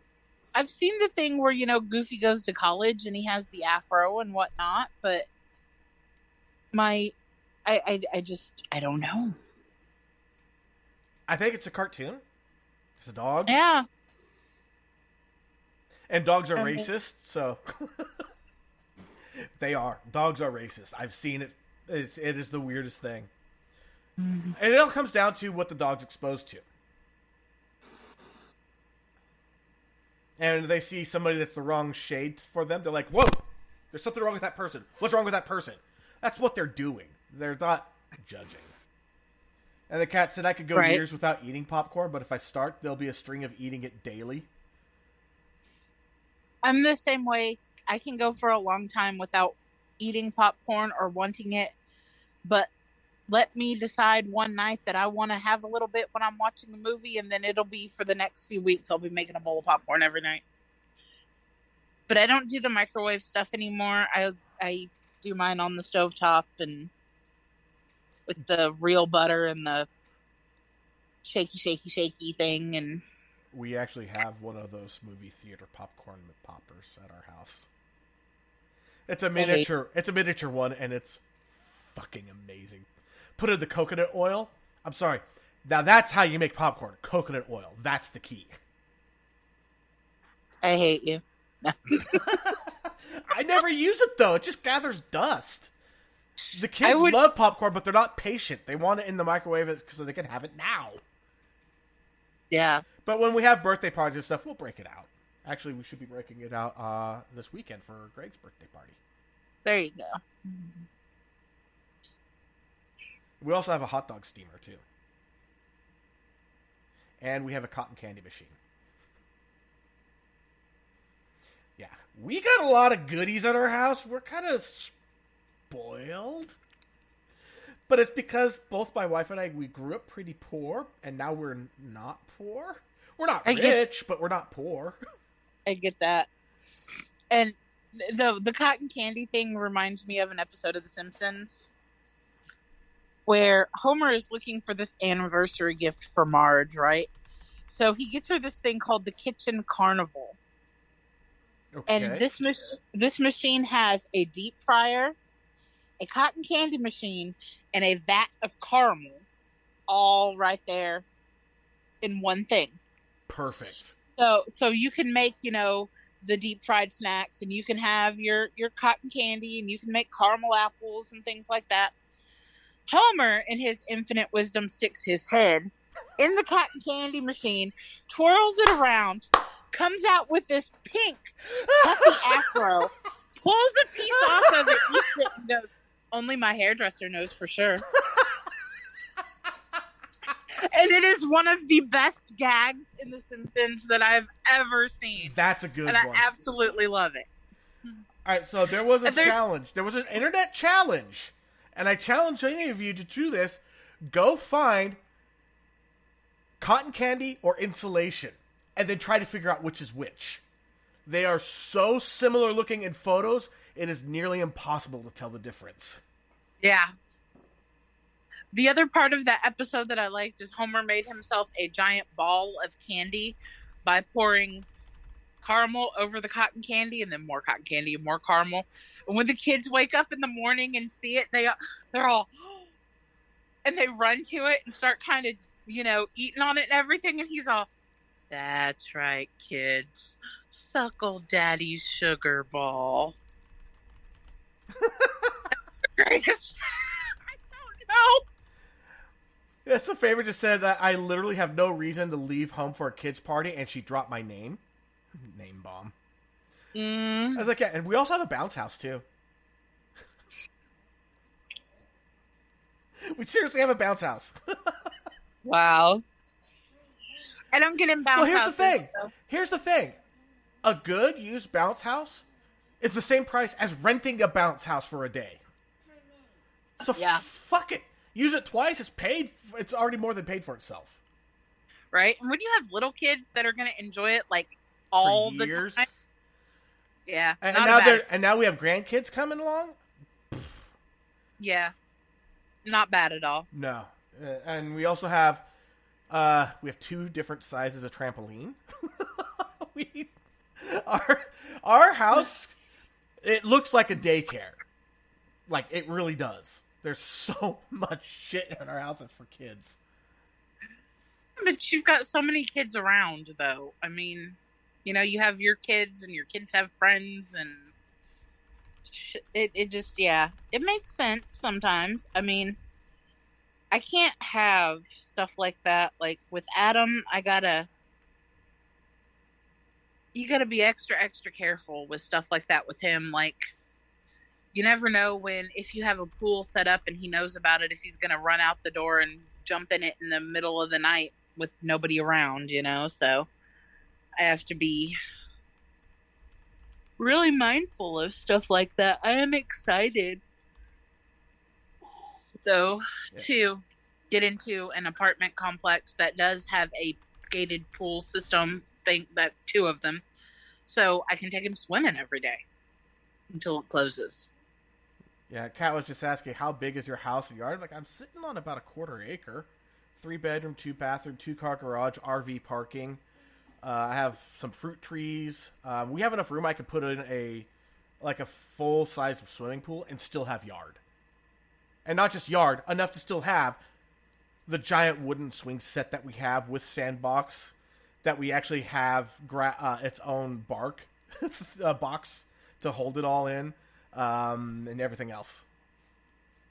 Yeah, we're pretty spoiled, and we live in the suburbs. You know, we're not like out in the middle of nowhere like Oz with a lot of property, but this neighborhood was built in 1960, so the lots were pretty good size back in 1960. So yeah. My house is 17 years older than me. And it is weird. Our house is just fucking weird. There's just weird shit. We've had electricians come to our house, look through it, turn on and just nope, and walk away.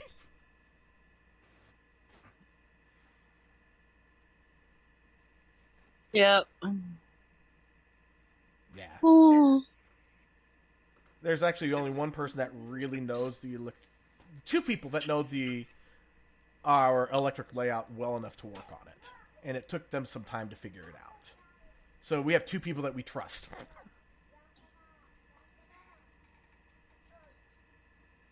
And Greg's outside playing with Sadie Dog.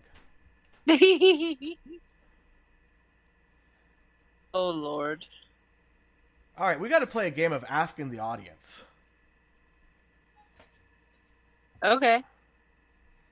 Let's see here. I'm going to pull up some of those random questions I keep getting on NGL to ask others. I love the fact that the app just holds them all. Oh, wow. I have 7 more I need to answer. Oh, wow. I like that you can change it from send me anonymous things to like, I did the send me anonymous compliments the other day. All right, ready? What is the worst food you've ever eaten? While we're waiting for answers, go for it, Bexy. Okay, the worst food I have ever eaten. I am going to stick with the classic. Freaking liver and onions. I cannot stand it. I think it's disgusting. I will literally recoil at the smell of it. I don't want to ever.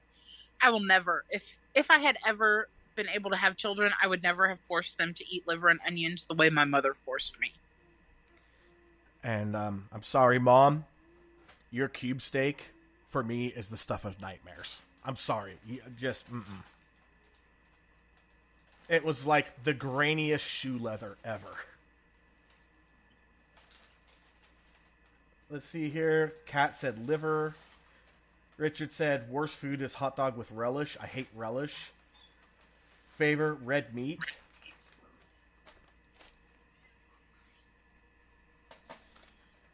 Well, you know, I agree with Kat about the liver. I am very weird about liver, though. I don't like beef liver, but I will eat chicken liver.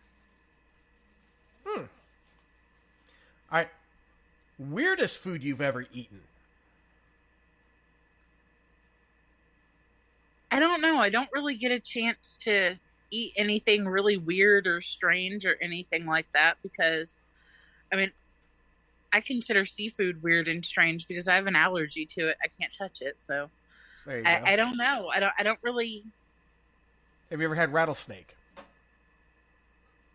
I've never had rattlesnake. I have eaten alligator. Okay, I haven't had alligator. I've had rattlesnake. Escargot.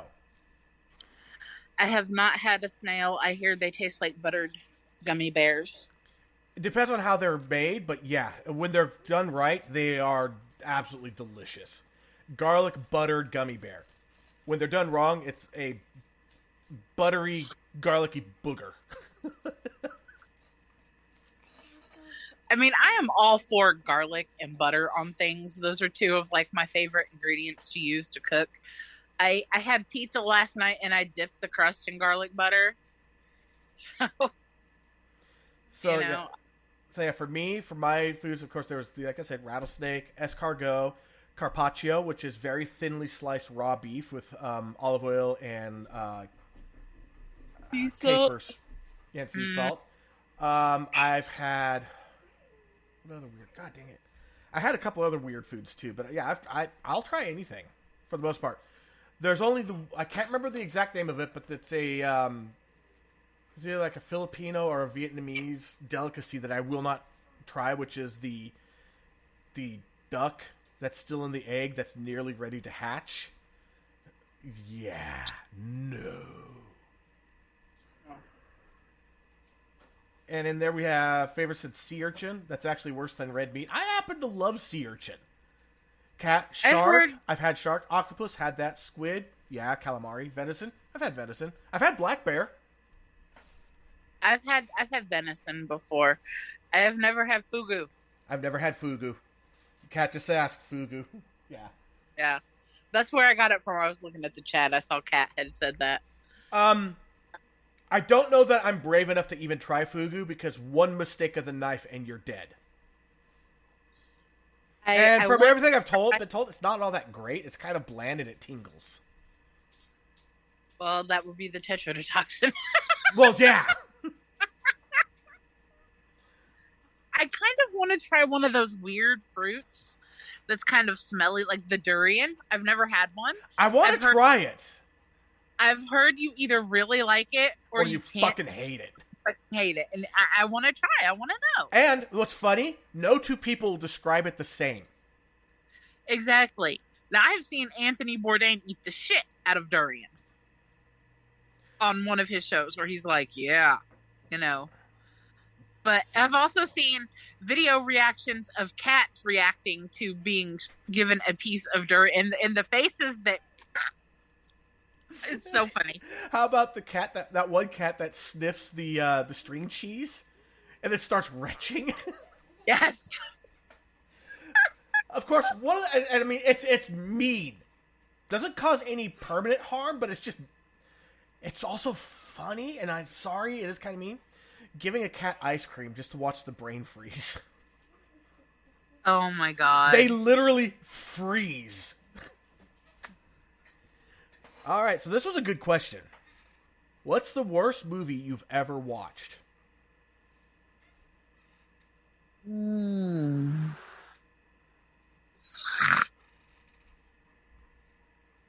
Oh my god. You're sitting there go, there's so many bad movies. But which one's I was the gonna worst? say I've seen a lot of terrible movies. If anyone else has watched the movie that I'm going to name, I'll be shocked. It was... Cat says Dumb and Dumber. I like Dumb and Dumber. Damn it. I feel attacked.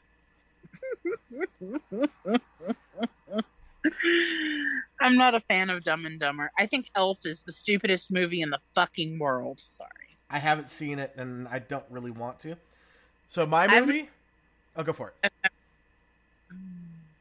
Oh, Richard said the Sherlock Holmes movie starring Will Ferrell. Oh, I bet anything with Will Ferrell is at the top of my... I list. I don't really care for Will Ferrell, but I do like Talladega Nights. That's one that I could say that has a special place. I've never seen it. Richard just said, E, if you say The Room, you're the worst. And then favorite Elf. Oh my god, he's my favorite comedian. Oh, guys seem to like it. I fell asleep on my then fiance. Okay, so mine is starring Johnny Galecki, which if you remember him, he was Leonard on Big Bang Theory. Uh-huh. And it also had Angelica Houston in it, and a couple others people that you probably have seen, but maybe not know names. The movie's called The Cleanse. This is one of the most horrendous movies I have ever seen in my life. And I said, after one point, if this is where they decide to end the movie, it will be the worst movie I've ever seen. And that's when the credits started rolling. I was like, you've got to be fucking kidding me. They finally had an opportunity to save the movie, and they ended it. Are you fucking kidding me? It's a heartbroken man attends a spiritual retreat to cleanse himself and fix his broken life. Oh, God, it is just so terrible. Favorite saw parts of The Cleanse. Couldn't get through it. It was like the first 20 minutes or so. Yeah, I sat and watched the whole thing, thinking, it's got to get better sometime, right? Sometimes they don't. No, it really doesn't. Like, if I were to torture somebody, this would be the only movie they'd ever get to see for the rest of existence. That's how I would torture them. I know that, I love things pertaining to, the supernatural, paranormal kind of stuff like that. So when they started talking about these Paranormal Activity movies, I was excited. I never really got into it. And I sat through the first one and screamed at the end, I want my life back. That's how I felt after watching the Blair Witch Project.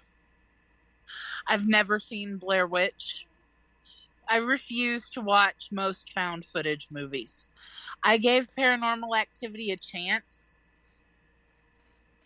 Did you see the onion ring pop up next to my head? I just saw a little hand. Yeah, he's holding up an onion ring. I was like, oh, he's so cute. Kat just said, if I'm remembering correctly, The Hunger was pretty awful. I've heard of it. I haven't seen it. Stop. I'm doing my podcast.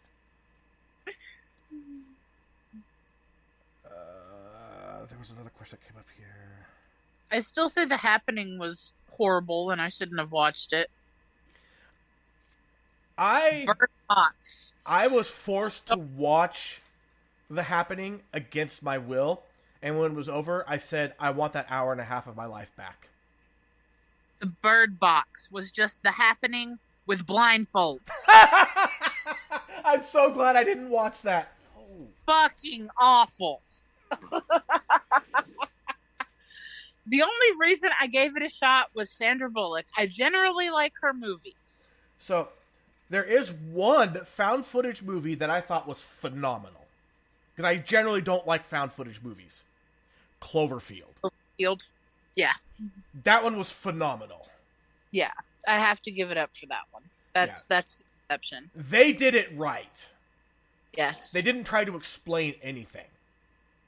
It's like, this is just happening. Yep. Beautifully done. Hey, Kat, can't stand the shaky filming. Same reason why I couldn't watch NYPD Blue was because of the fucking constantly moving camera. I can't watch those. Modern Family uses the same videography. The videography. I love almost every person in that cast, but I can't watch it because of the cinematography, the shaky camera stuff. I can't stand it. Now, found footage movie, it's explainable. It shouldn't be done on a steady cam. But when you're trying to do professional quality stuff with a Steadicam, fucking keep it steady. Yeah. Kat just said, I love NYPD Blue. I got motion sick trying to watch that. It's not like I didn't like it. I couldn't. I never got into NYPD Blue.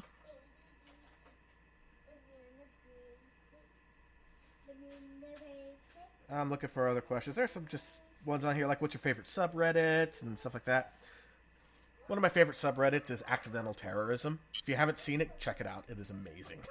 Oh, I have a what is your favorite book? Ooh. Well, mine's easy. You know, I mentioned earlier one of mine is The Neverending Story. I have favorite books in a lot of different genres. I could go favorite book by author. I don't know how to do this. You're talking to a reader who I could drone on about books for hours and the things in them that I find fascinating, and I just So that's that's one of those ones that we have to be like, okay, we're going to have you answer this question, but we're going to pull you out of the rabbit hole. Yes, pretty much. Kat just said Stretched is mine.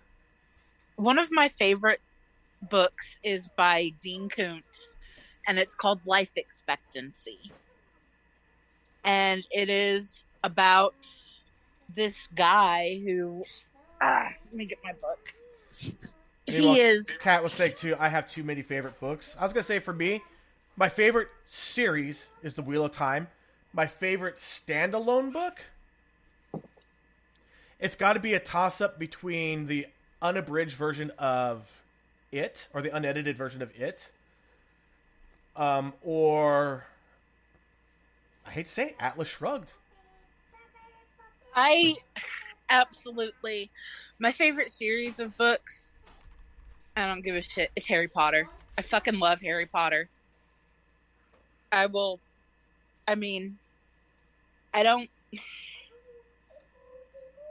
thoroughly enjoyed reading those books. And yeah, so let's see. Before he died on a storm-racked night, Jimmy Talk's grandfather predicted that there would be 5 dark days in his grandson's life. 5 dates whose terrible events Jimmy must prepare himself to face. The first is to occur in his 20th year, the last in his 30th. What terrifying events await Jimmy on these 5 critical days? What challenges must he survive? The path he follows will defy every expectation and will take all the love, humor, and courage he possesses. For who Jimmy Talk is and what he must accomplish on the 5 days of this world What he must accomplish on the 5 days his world turns is a mystery both dangerous and wondrous. This is one of the most imaginative books I have ever read in my life. Just the plot twist and the turns in it are absolutely amazing. And it is not like scary jump out and boo grab you. It is psychological shit that's all nice. It's great. It's twisty and it's almost the perfect read. Meanwhile, Favor was also saying for her Lord of the Rings series and Hobbit, was listening to The Hobbit on audio today. And Dean Koontz, he's good. Richard was saying, I like the Stormlight Archives and currently reading The Wheel of Time. And I'm asking, is it his first time through Wheel of Time? Because I am envious of anyone going through Wheel of Time for their first time. Once you've read it, you'll understand why. Once you've read it, that you're envious of everyone going through it for their first time. And okay, so Kat was saying that Stretched is her favorite subreddit. Okay. Bexy, I do too, Bexy. Now I just have to distance myself from the author. Have read them all multiple times and listened via Audible. And Richard, yeah, I'm on book 5 and it's my first time. Oh, damn! Envy! What do you think so far, Richard? I gotta know. Oh, shit, which one was 5? Is that The Shadow Rising? Or The Lord of Chaos? Or Fires of Heaven? I'm looking it up.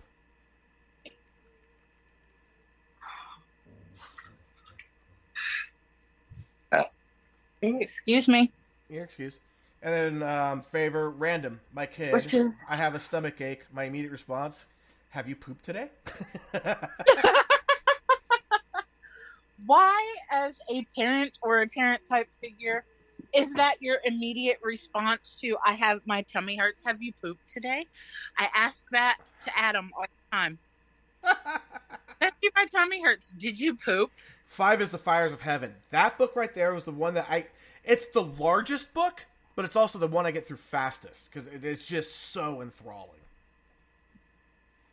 Yeah, Richard, the Wheel of Time has so many characters that I kind of want to start again to keep track. So when I was reading it, I started reading it in, I want to say it was 97. So I would read every book in the series, and each time a new book was released, I'd reread the whole series and then read the new book. And then repeat with every new book in the series. Because there's just so many characters. And the funny thing is that there's a lot of characters that you think you're going to have to keep track of that you don't. And then there's a bunch of characters that you just think are going to be ancillary that wind up being critical. It is the weirdest thing. Robert Jordan is so good at making it to where you can't really predict who's going where and what. And yeah, like a lot of books, the antagonists or the protagonists never die. For the most part, there are some exceptions. But that's to be expected for a lot of stories, and I kind of wish that there were times that he'd be like, oh, Matrim? You like Matrim? Well, he's dead. Not because you like him, but because of a plausible reason. Unlike not R.R. Martin, who once he literally watched what people were saying on social media and killed favorite characters because they were favorites. Yes, he literally like said that if he ever finished that series of books, the very last book was going to be a 600-page description of snow blowing over the graves of all of everyone's favorite characters. That's just kind of a dick move. Yes. But I mean, the whole series is a dick move. Oh, you like this character? Kill it. Oh, you like this character? Kill it. Favor. I always tell her more fiber. Okay, so my teenage girl, when she was a toddler and learning how to talk to a small kid, and she was not quite ready for potty training, she would tell us that she was bored when she was pooping. So for the rest of her life, whenever she says, I'm bored, well, the bathroom's right over there.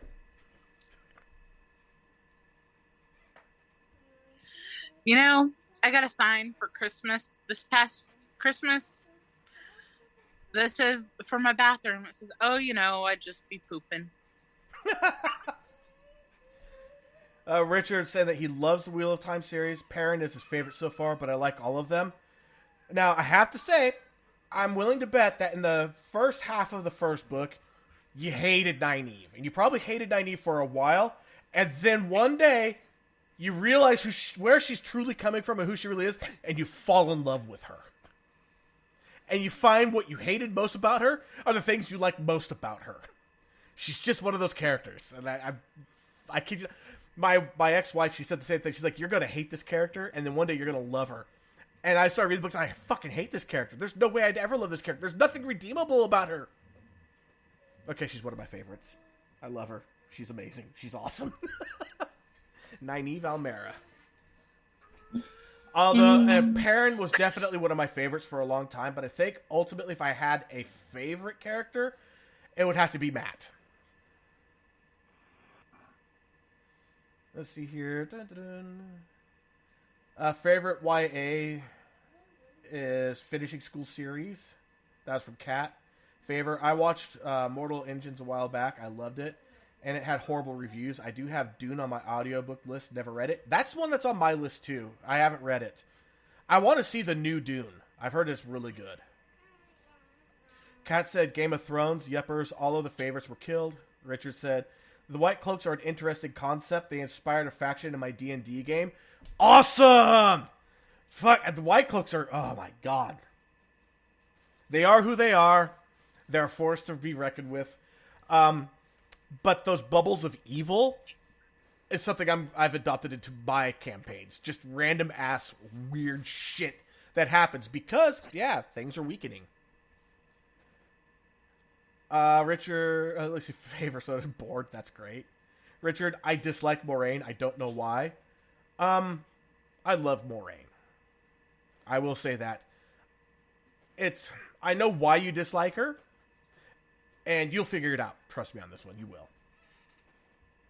Kat, as you walk in my sister's front door, there's a door with Tinkletorium on it. Tinkletorium? Oh my god. My parents had a sign on the bathroom door that said Le Pissoir. Fair said the new one is great. Dune, there's more coming. Kat, I read Dunes decades ago. Richard, one young adult novel I found weirdly interesting is Wizard for Hire. I haven't heard of that one. So one of the weirder books I read in junior high that I kind of want to pick up again to reread just to see if it's still as weird as it was then was Interstellar Piggy. Was what? Interstellar Piggy. So there's as the card game that these guys were playing, but once you get the cards, you get teleported into a realm where that's what you really have. And the people that he was playing with, yeah, they're actually aliens, and they're searching for the Interstellar Piggy. Because whoever finds it wins, or some shit like that. I can't really remember all the details. It was just a weird, imaginative story. Richard said it's a short listen on audiobook, but really worth it. Kat said I read that. It's great.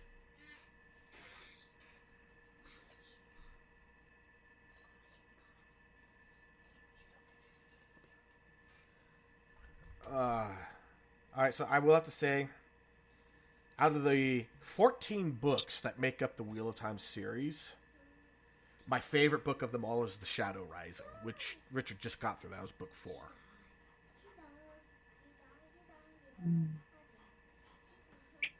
Kat said, I think there's at least 2 more books. Richard, the favor, said it sounded like porn. What are we talking about? Porn? Huh? Where's the porn? Did I miss something? I think we all did. Oh, by the way, the last battle, you're not going to be disappointed in it. It's really good. I'm not going to give any spoilers. Just saying, because that was my biggest fear. Was the longer the series went on, the more that kept being built up about the last battle. I was afraid that it wouldn't meet expectations. It blew past my expectations. It's really good. So there's nothing to fear there. Because, that's always a fear with any long series is, will the climax actually be anticlimactic? Will it not live up to the hype? All right, so another completely random question. Who is the best rapper?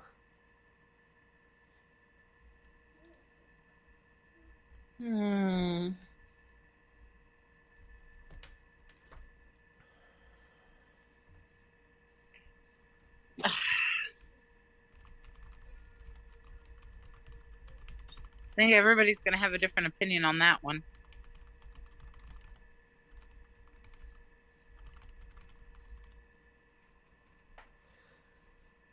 Favor just threw out Tupac. And I even said there's so many different ways that you can describe or you could quantify best. Because, some of those pioneers that the forerunners of rap itself are easily among the best because they help forge it, which by default makes them among the best.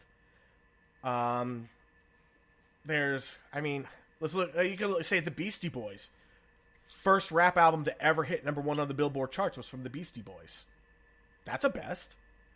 Eminem, easily the fastest and most articulate rapper I have ever heard, who can vary his style at the drop of a hat. Yes. That is amazing. He is mega talented. I personally call him the best for those reasons alone. He's unbelievably talented. But again, Favor also dropped in there Dre, Snoop, 2 other absolute legends, Ice Cube, Eazy-E, Too Short. Oh, if you don't count Too Short in that list, there's a problem. Stop it. And the cat just said I have no opinion because I don't care for rap. All right, so I got a trivia question. In the modern era, which singer has the greatest range to have actually also made an album that made the Billboard charts? As in the lowest low and the highest high. You might be blown away by this. Favorite just threw out Vanilla Ice for greatest rapper. Greatest sellout? I will say Rob Van Winkle, who is, of course, Vanilla Ice, as himself, way better than Vanilla Ice ever was. Because he's actually true to himself. I mean... Bexy, you still trying to figure out who I was talking about? I'm trying to think because... And favor, no, it's not Mariah Carey. I was going to say the first thing that came to mind was Mariah Carey, but she's too obvious. And I'm going to go in a different direction entirely. And I'm going to... I may be wrong for this, but I'm going to go not even in the same genre of music as Mariah. Which is the right thing to do. I'm going to say Axl Rose, because he does have an impressive vocal range. Most people would say Freddie Mercury, because of his 3-octave range. And it is Axl Rose with his 4-octave range. He went lower than Barry White and higher than Beyonce. Yeah, that's what I thought. I was like, Axl has some impressive vocal range. I think Richard just said, crazy how Coolio rapped about being 23 and not knowing if he'll live to be 24, and now he's 59 years old. And I said, and is almost bald. Oh, sorry, Favor. I wish I would have seen that before I dropped it. She's like, I love trivia. One hint, male or female. So, if you love trivia, Tuesdays and also Thursdays, we have a competing time thing. Otherwise, I'd be part of it too. Tuesdays at about the same time, there is a weekly trivia thing with Dr. Jones. I could go ahead and drop a link for it. I love going in and competing. I've won a couple times. It's just for fun. I love trivia. Stop it. All right. Do not hump each other. Sorry. Dogs. I am talking to my dogs.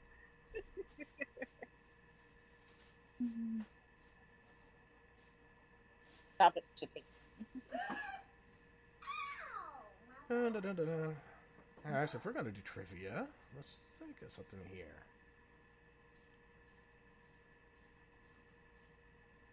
Oh, little puppy.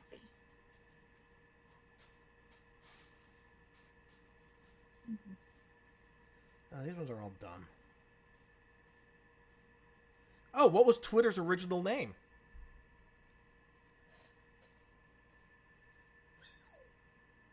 I remember this too. What is Twitter's original name?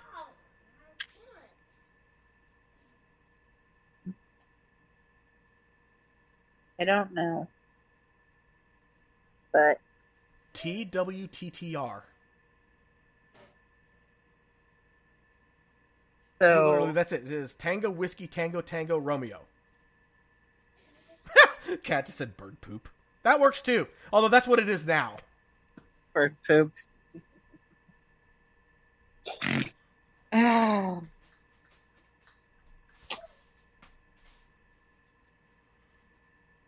First woman to win a Nobel Prize in 1903.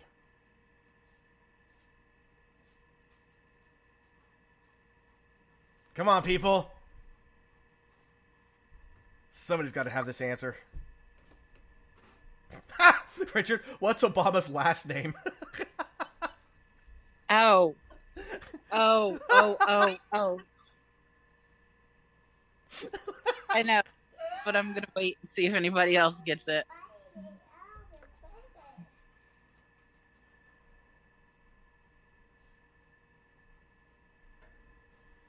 I'm still trying to see if anyone could get who won the first female to win the Nobel Prize, and it was in 1903. That is what I know. I'm just waiting.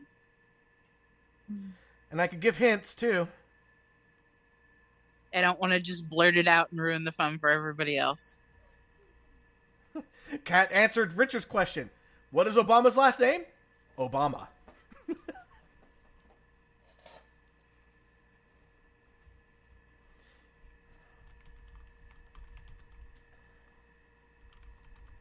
Nope.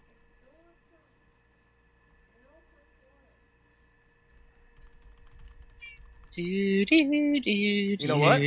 I have a hint. Crap. Get off me. I'm trying to figure out a way to drop this hint through the podcast. But I'm afraid if I try that, I might break it again. Like I did that one time. Oh, don't break the podcast. All right, I will give a hint. A Geiger counter. I know I have the right answer now. You have to admit, it's a good hint without being too obvious. Yes. The one I was going to do was the theme song, or that one song from, Radioactive. Which I can't stand that song. I really can't. The intro is so good, and then the song's just like, it's like a beautifully wrapped pile of poop. The video for it is weird too. All right, so Favor's asking, what did she miss? Who is the first female to have won the Nobel Prize in 1903? The only hint so far is a Geiger counter.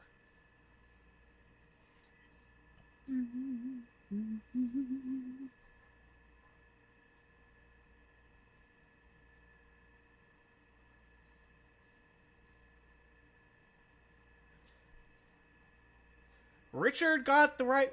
didn't spell it right, but got the right person. Yep, Favor got it right. With the correct spelling.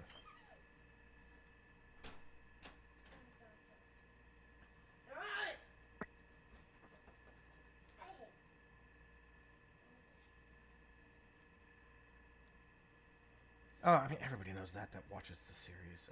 Ooh, that's a good... Here's a good one.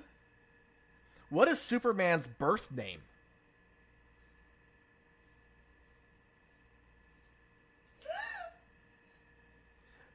Bexy has a little smirk. I think you know.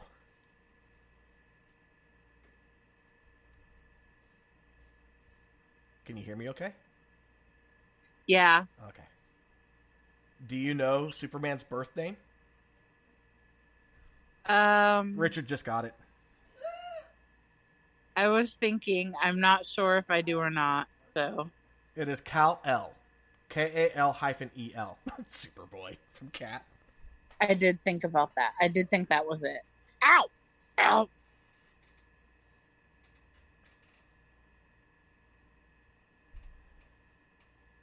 Sorry, I just had a 30-pound dog trample my ribs.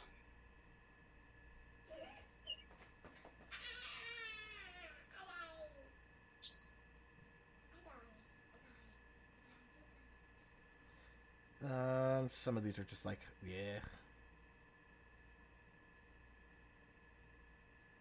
And some of these like, which actress won an Oscar for Best Actress in 2003? I mean, give us a hint. What was the movie? You know? Right.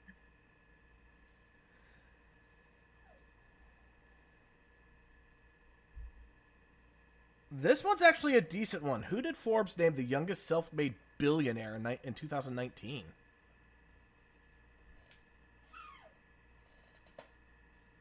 I mean, they were pretty rich beforehand, but I think it's because under her own power, there's a hint, she made $1 billion on her own, which she did. That Cat gave the perfect answer for that. Who knows and who cares?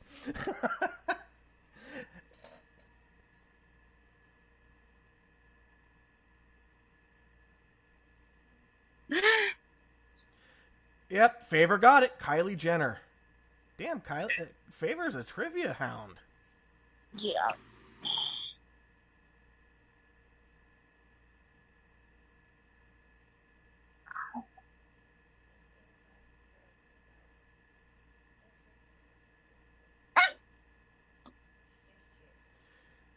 Seriously? Oh, in which period did ballet originate? Not which country. Which time period? You can add in the country too if you really want it, just to make it a little bit there. Cat, I fail at trivia. Yeah, this is going to be my last one, and I think we're going to call it. Okay. So, which period did ballet originate? Cretaceous! No, I'm pretty sure the dinosaurs weren't doing ballet. I'm pretty sure it's the Renaissance. You are correct. The Italian Renaissance.